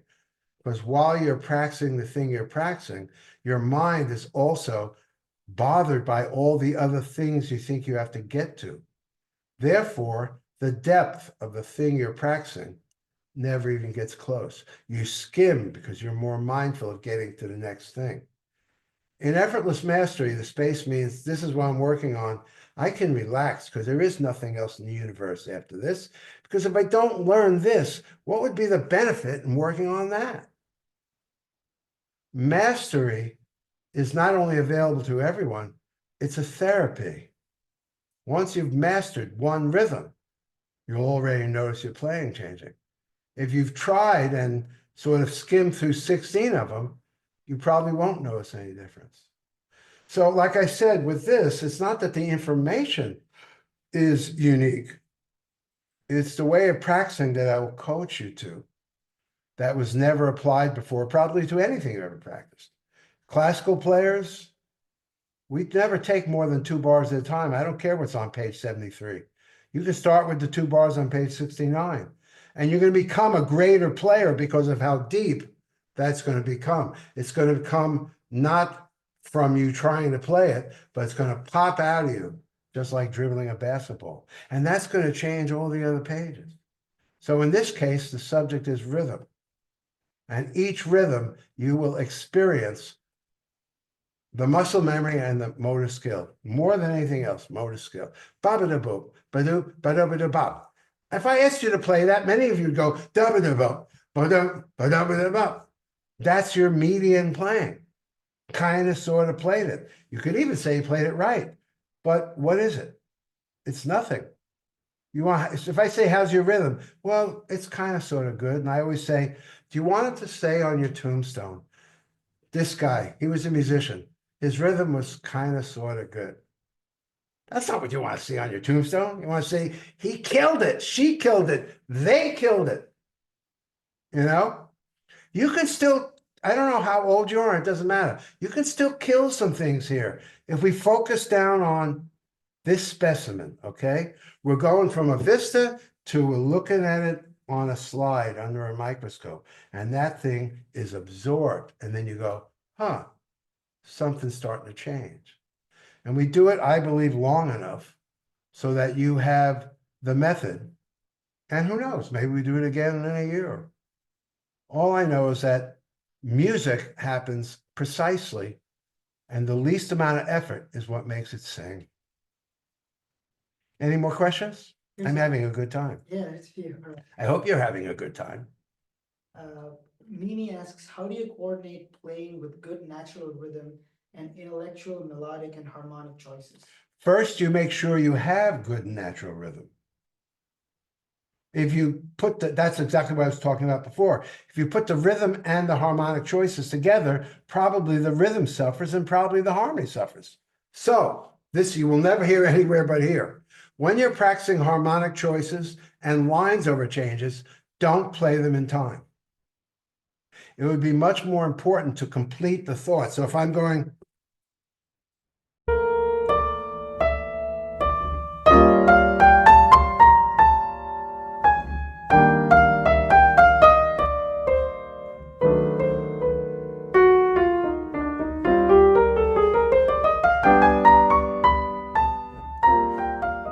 it's really slowing down right before the next change that allows you to make the connections you intended to make. Harmonically, it's the same thing. Don't play it in time, because when the time goes by, you can't find those harmonies. So play your harmony and rhythm out of time and practice your rhythm as purely rhythmic. That means like,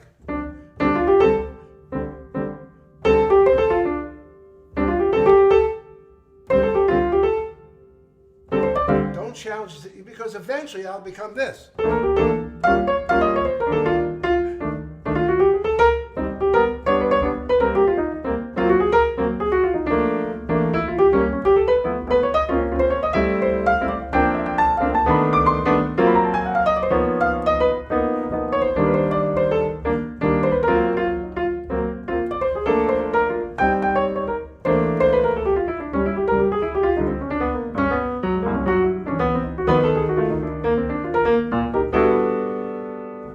It may get there, it may not get there, but your harmony will come when you make the rhythm more natural, more coming out of your body. Then you can, there is something to practice then. You take great melodic and harmonic things, almost like you arrange them, and you practice playing them rhythmically like you practiced the first rhythms. And by example, your body starts to take awareness of this stuff. The trouble is it does it at a slower pace than anybody would like. But yes, if you keep absorbing and digesting rhythmic, harmonic situations, your body will start to play like that sooner or later. But if you compromise the integrity of the examples, then you're actually practicing for vagarity, for mediocrity. Do you understand? Do you mind elaborating on the point, let the body play the music, please? Oh. And how to not let the mind interfere? Where's the Well, separation? they again, that's another course. The body, what's the truth here? It's the body that plays the instrument. If you get out of the way, I mean, maybe we don't totally get out of the way, but a lot of us very much get out of the way. It's without a body, it doesn't matter what you think, you can't play an instrument. You can't sing without a body. What you want to do, effortless mastery, I describe as liberating the body from the mind and liberating the mind from the ego. And when we're working on effortless mastery, that's what we work on. So you might find some videos, and pretty soon I'm going to hopefully have help that's available without necessarily it being a class, but where I'm going to have information. I don't know if it's an app or what, but ways of seeing what happens when the body plays, and at least advice on how to get out of the way and let the body play. You know, that's where I'm trying to go.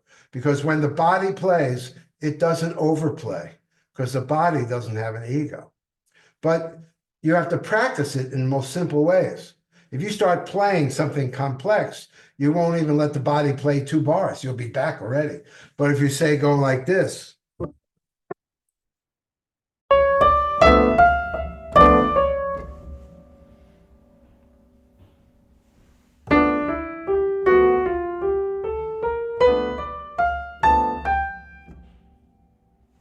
something easy enough.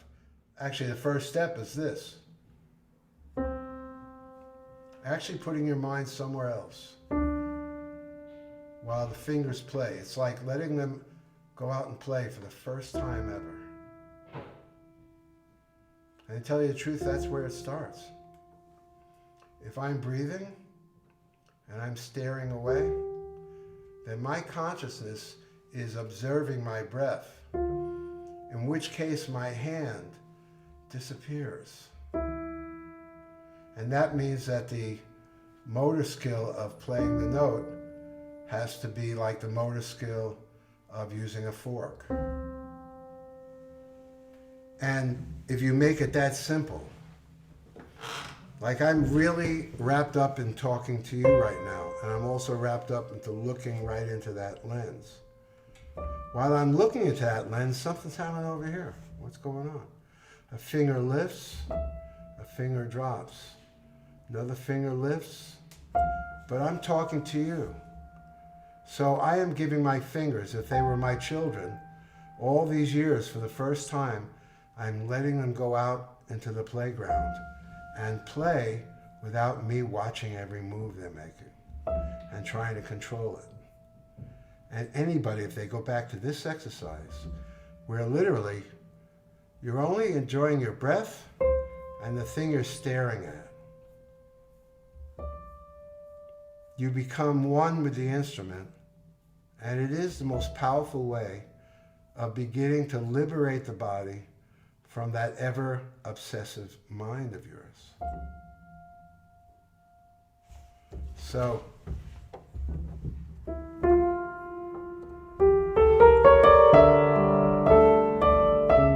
know how much you want to be pretty when you want to play? But you can feel yourself wanting to be pretty. But if it's not you, you're not the one playing, you're the one listening.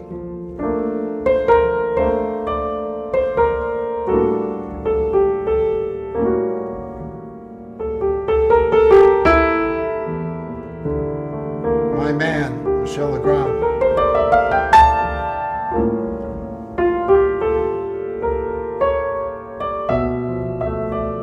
This is the benefit of knowledge that's been absorbed.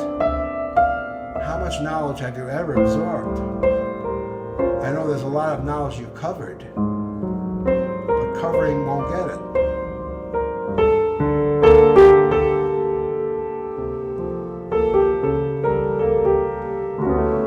Now my hands are serenading me.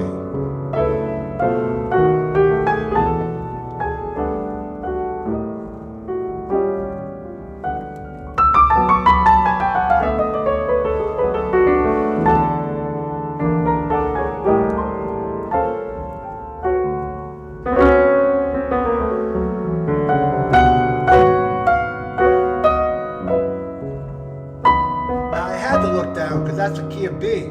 We don't play in a key of B as well.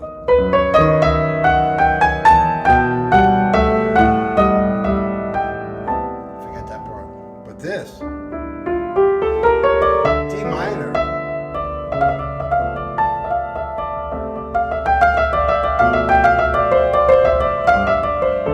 Thank you, hands. They come up with this stuff.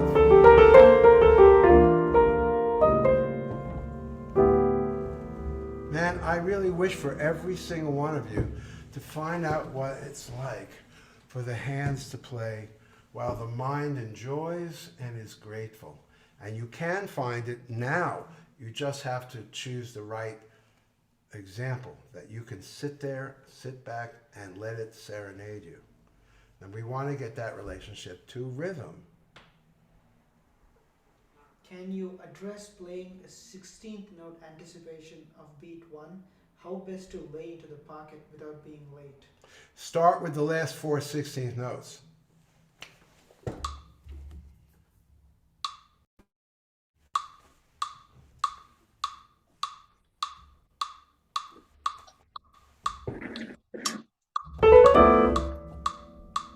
Dabba dabba dabba dabba dabba dabba. And when you really feel like you can change note, 1. 1.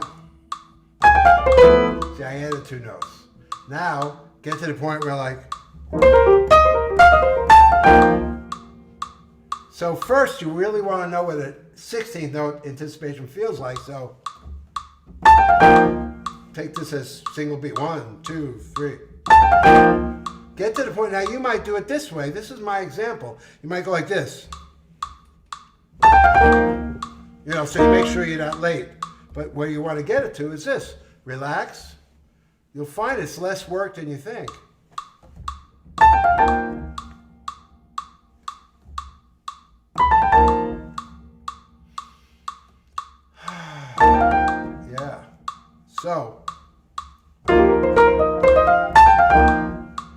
you'll start to hear it. You'll start to feel its shape. Start by isolating the gene, so to speak, and then build out around it. Understand? You could play all day 16th notes and they don't get any clearer. Or you could take 15 minutes and just work on the last beat of 4/8 notes, 4 16th notes, the last one being a 16th note anticipation, and now you're starting to change something. Then you add before it, you know. And after a while, it becomes known.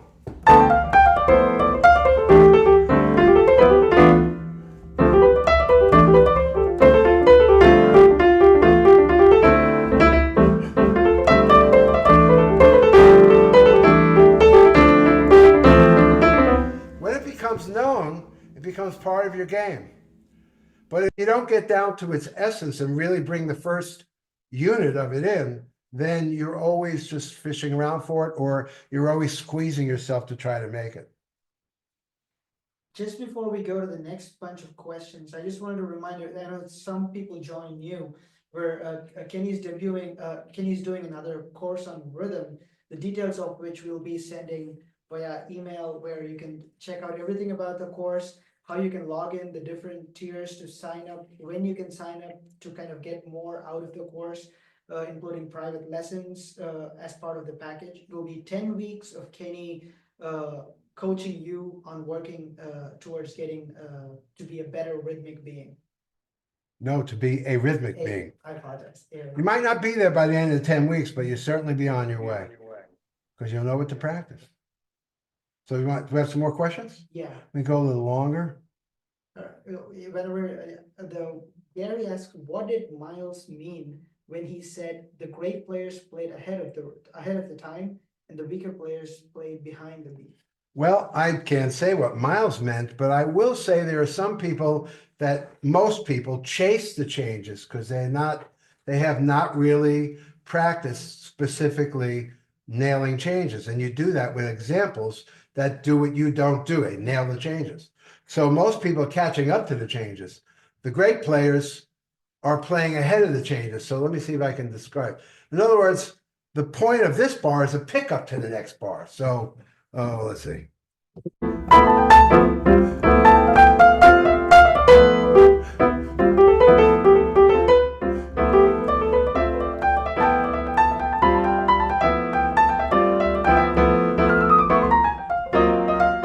See, you might saw it.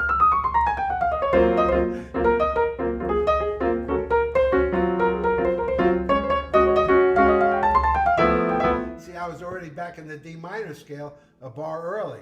So what it means is, let me try to do it slower. So let's take another tune. All the things you are. That whole bar was leading me to that note on the B flat minor.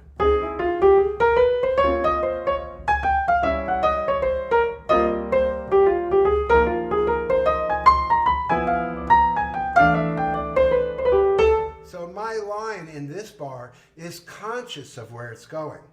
We had a lines class and we had target notes, and that showed everybody how a line can really become great because it has to reach a certain place.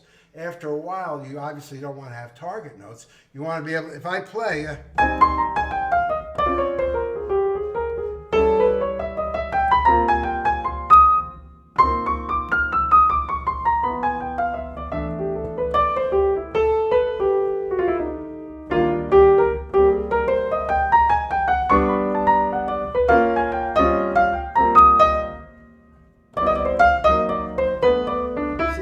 each bar is conscious of where the target is.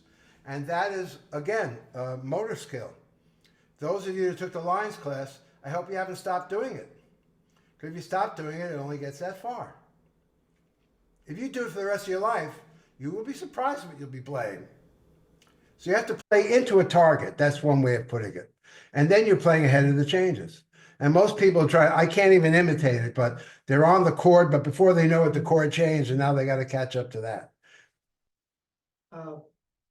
Tom asks, can you discuss how accents and ghost notes play into expressing rhythms?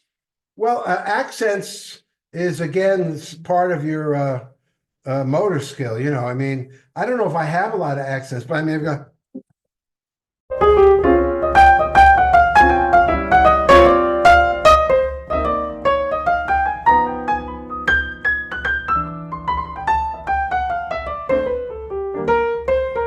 The beboppers really did have some accents. And I do sometimes, depends on who I'm playing with. If the drummer plays a quarter note beat, then I tend to go a little more into an eighth note beat. Ghost notes, when you have the rhythm, they happen, but they sound great. I don't know if I can play sloppy enough, but I want to show you that if I really throw it away, it still kind of hangs in there, okay? Let's see.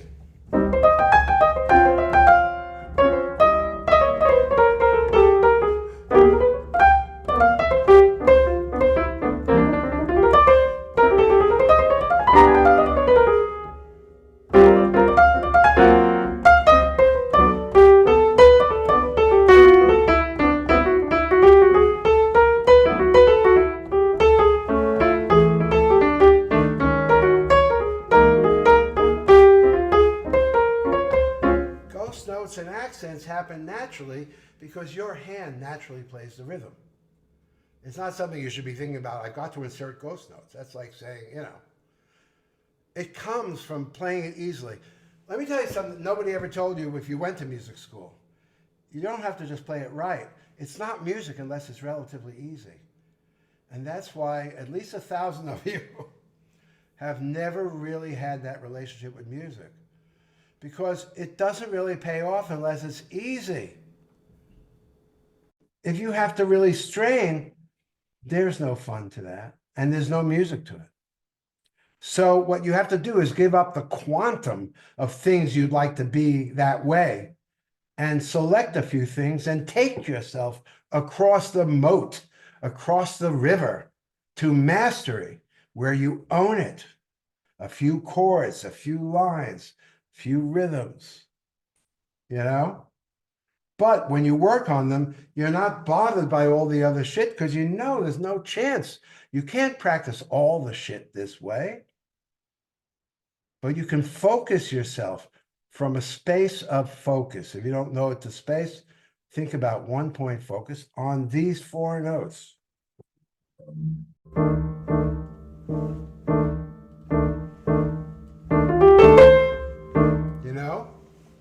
Whenever you're on, be there. Be here now, that book.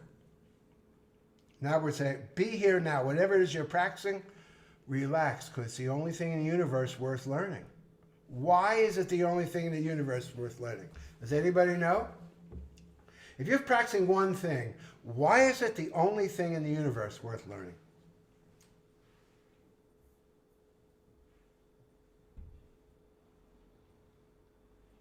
Okay, no Because answers? I own it. What? I said, I already I said own it. you own it. But this is why it's the only thing worth owning. Because if you don't own it, what's the point of going on to something else? Dig? Woo! If you don't own it, you can't use it.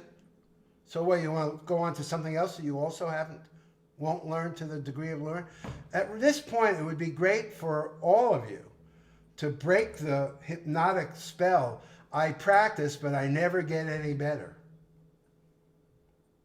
Most of you don't even expect to get any better. So no matter what course you take with me, we could break that spell. Because the purpose of it is for you to come to a new level of functionality, even on one little example, as opposed to not learning many examples, which is most of your lives. It was those of you who went to music school, you only had time to fuck it up. You didn't have time to learn it, right? You only had time as it passed you by to notice that you didn't get it. And what did that feel like? Some of you, it was great. You said, I better not be a musician. They went out and made millions of dollars. Others left school with an inferiority complex, sure that they were never that talented, when they were. And the fault was, del forte del destino, the fault lie in the stars, not in ourselves. You know that saying? The fault lie in the universities, not ourselves. Give someone enough time and they'll absorb it. And when they absorb it, it becomes playful. What do you think the word play means? Do you realize that all the other arts, you dance, you paint, music, you play? Guess what? You can't play unless it's easy to do whatever it is you're doing. So here, I'm playing.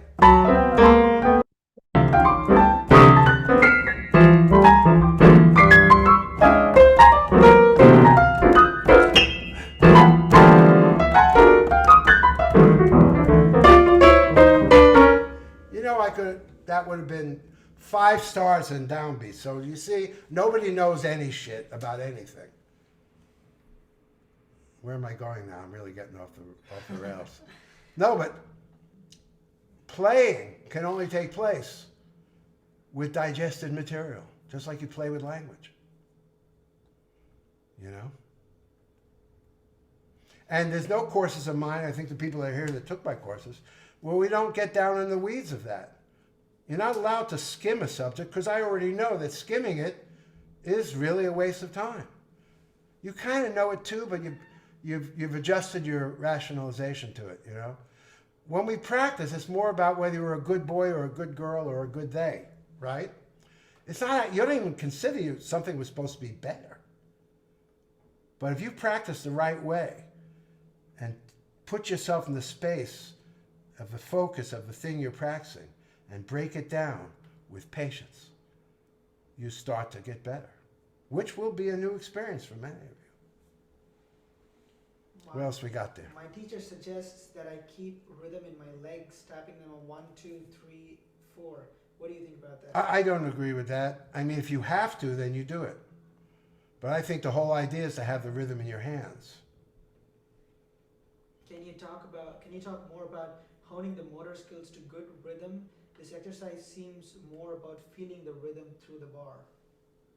No, this exercise is feeling the rhythm beyond your conscious mind. That's what motor skill is.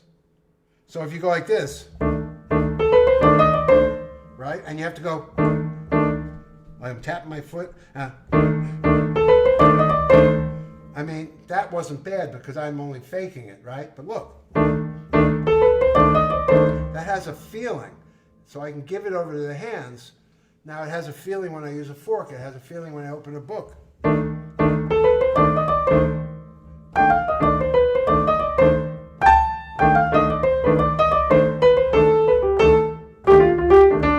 I'm playing now. I'm playing with it because the units that get played by my fingers come from my wrist and my fingers. It's a little wrist too.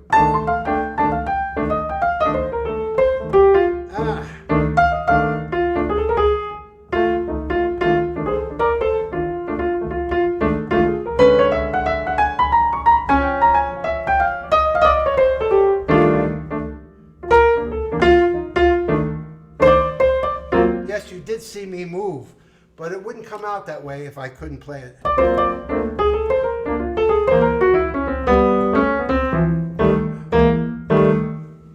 So you want to get the rhythm into the hands, the wrists, the arms. There's a choreography to it, and you want to get it in on the first exercise. When that happens, you know what the level is. You would then apply it to the second variation, you know, the first variation or whatever. It doesn't matter whether you go through them all. You could discover the secret of rhythm with the first exercise.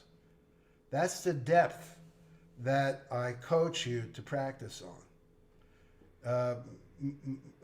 Quantity is absolutely the enemy of quality. You never learn anything. And we were taught at universities. The fault lies in the universities, not in ourselves. And I work for a university. They pay me to tell people that. Anyway, Hi, what else you got?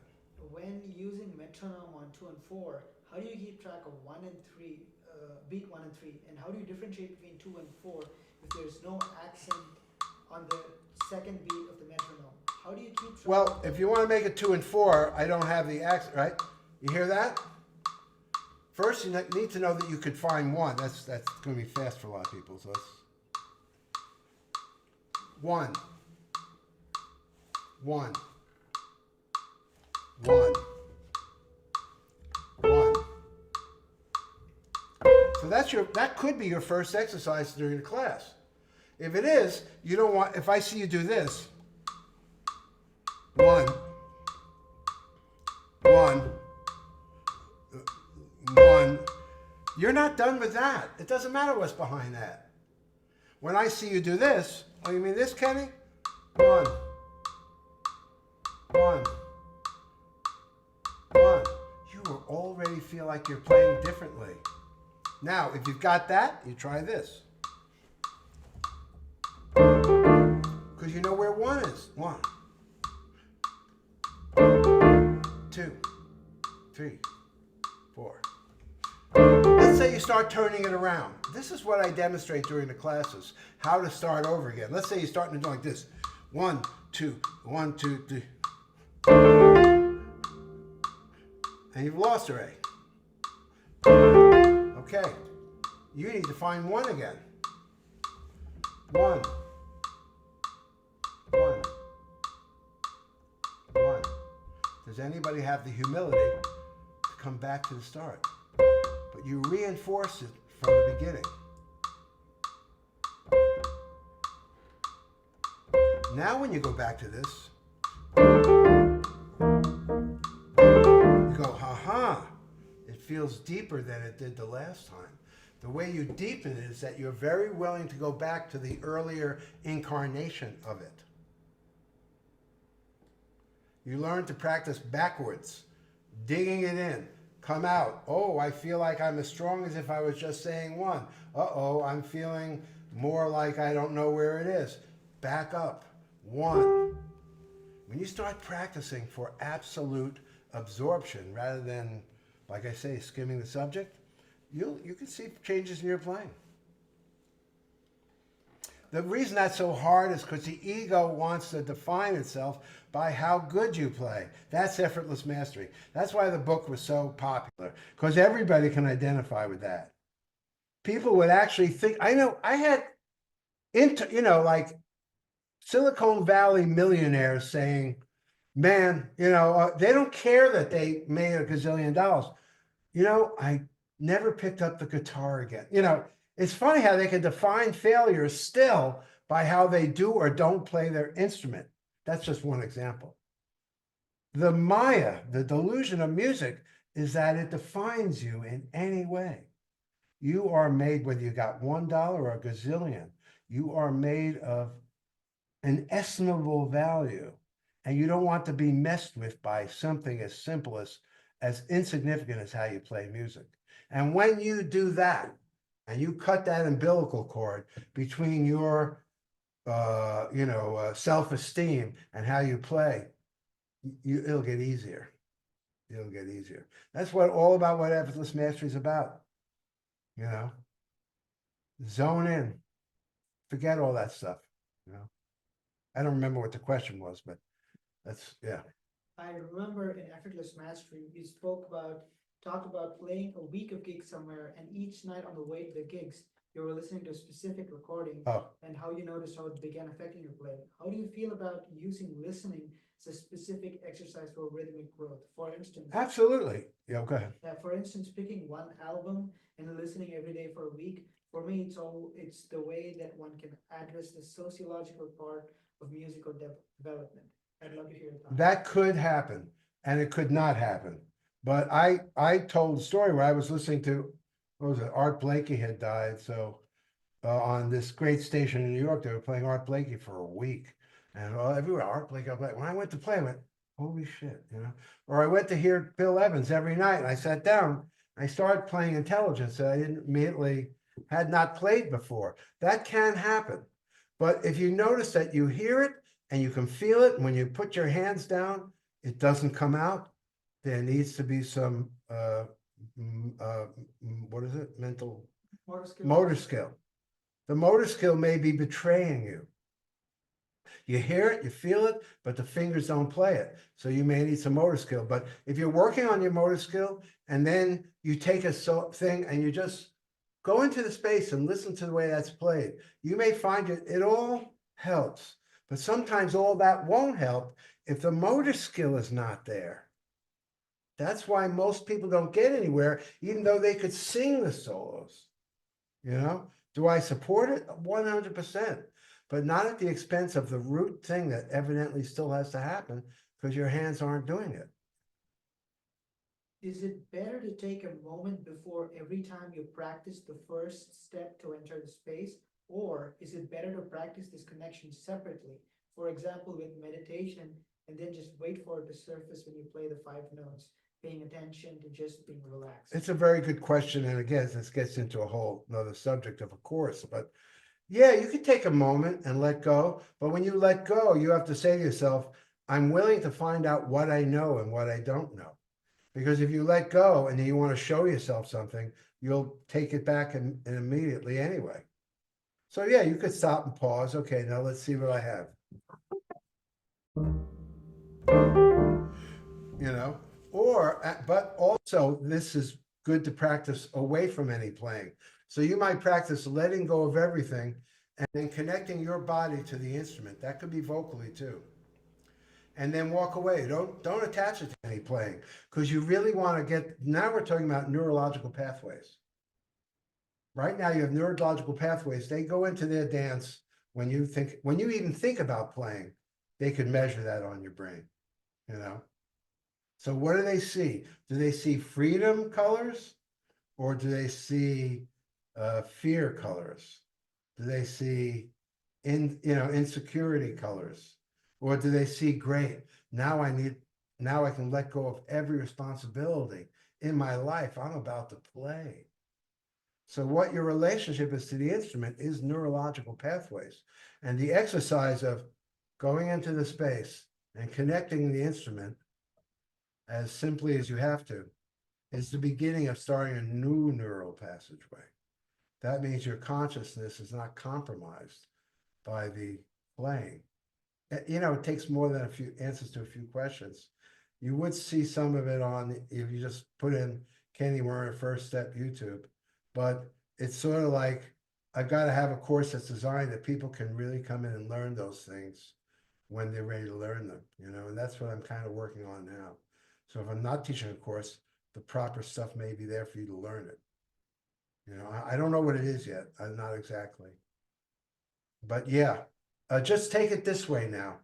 You're going into a space where you don't have to accomplish anything. And what helps you get there is watching your breath. And then you could just move. And you're still watching your breath. And as soon as you notice you're trying to control it, you drop your hands. And you go back to your breath. And as long as you're willing to do that, you're practicing the space. I play harmonica, and unlike piano, the attack on the notes is not instant, especially on the low notes. There is some time between pushing the air with my lungs and the note playing. Do you have any advice about how to practice rhythm with this? Not really. I haven't worked with harmonica players. I would say take a specific rhythm and then let your body show you how it needs to breathe to make that rhythm. Because I know there was a point where Larry Adler was playing incredible eighth notes, and Toots Thielman, when he was younger, was blowing as hard as any saxophone player. And if you check out Gregoire Murray, who's the guy I play with, he doesn't seem to have any issues. So I would talk to a Gregoire Murray, and I would say, how do you budget your breathing so that your rhythms could be absolutely sharp? And then you might get the answer. What advice would you give to drummers in the era of emphasis on rigidity with a click?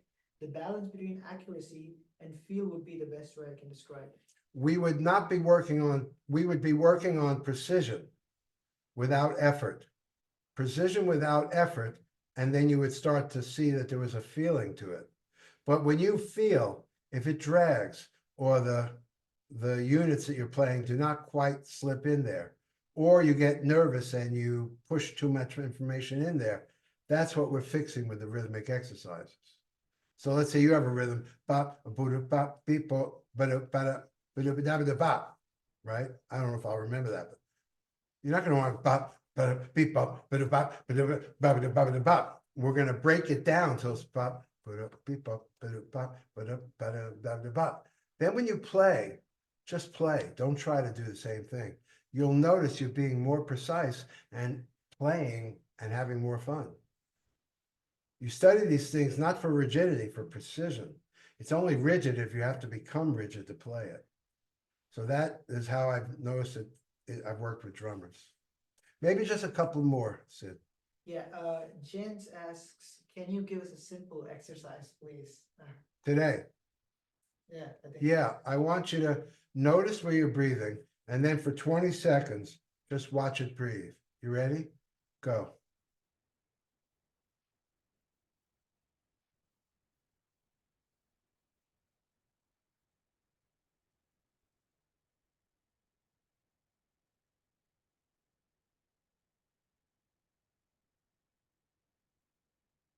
And stop. Now stop doing it. Don't even think about it. Relax for a minute. If you think you want now, all week, do it whenever you think of it. It's not a big deal. You're making dinner for your family, or you're arguing with your wife, or you're about to play a big concert, or you're in school and you're comparing yourself to whatever is going on. You could say to yourself, well, I always go down that road. It never really ends well. I think I'll take a break and I'll watch it breathe for 20 seconds. Go. When you watch it breathe, you will find your essential self, because the question is, who is it that's watching? The one that's not stuck in all that gunk. And make it for a short time, because that way you won't be afraid to do it. If I said do it for 5 minutes, you'd think you'd spend the whole 5 minutes trying to find it. But for 20 seconds, it's like, drop it.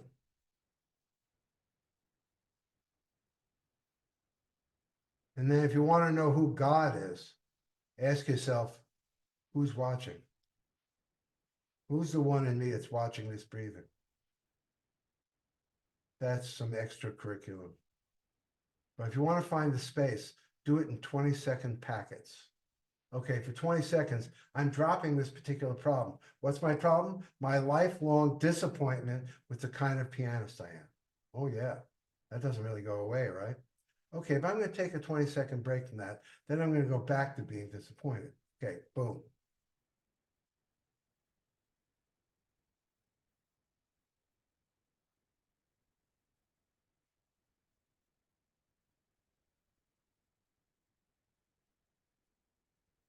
And stop and go on with your day. And do that whenever you think of it. That is the beginning seed of effortless mastery. And if I know that there's enough clamoring for that extended experience, then we may yet do it again. Because it's really hard to do it by yourself, because the ego is smarter than you. I like to say, my mind is smarter than I am, but my hands play better than I do. And in both cases, I'm not my mind and I'm not my hands. So what am I? I'm the one that watches. And the more I watch, the more the discipline of that puts me in a place of self-appreciation. Because when you're in the space, you know, space is not absent. When it's really empty, you notice that embracing yourself is sort of what the space is. Or simply feeling so good that you've stopped hitting your head against a wall. They say you're hitting your head against a wall. It feels so good when you stop. When you focus on your breathing instead of your myriad of problems, you may notice an ease. You may even notice a calm.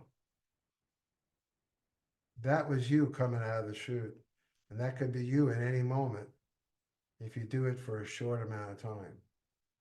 You do it for a short enough time. Instead of saying to see how long you can do it, again, quantity being the enemy of quality. See if you can completely let it go for 10 seconds. How do you do that? You have to focus on something that takes your attention away from it. All right, so stare at the wall. Now just notice your breathing. 10 seconds, go.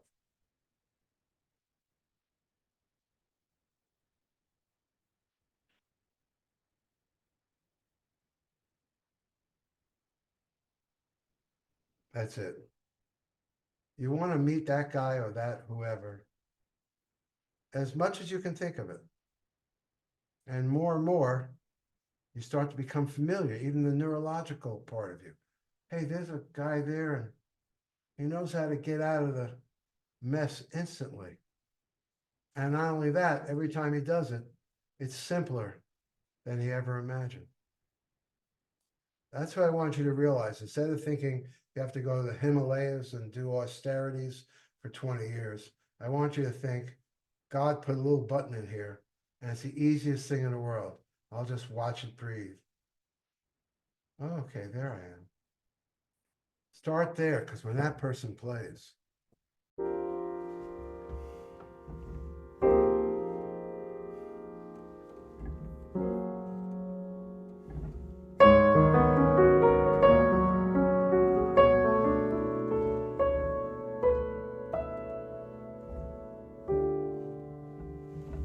when that person starts to play, break through here and there, that's the artist. You'll love it. You will love it. You can have it.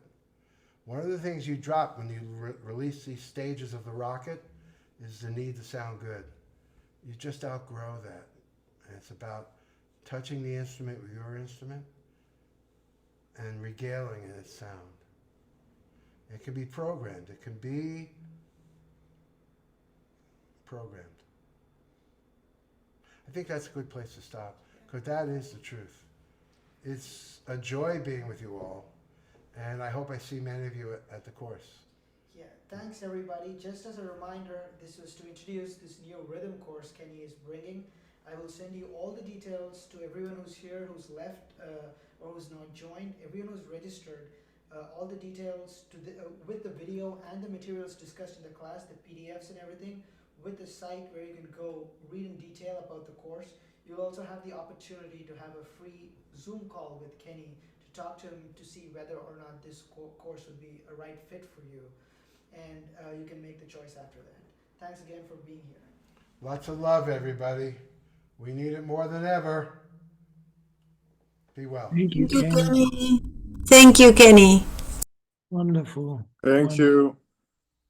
Thanks a bunch, Ken.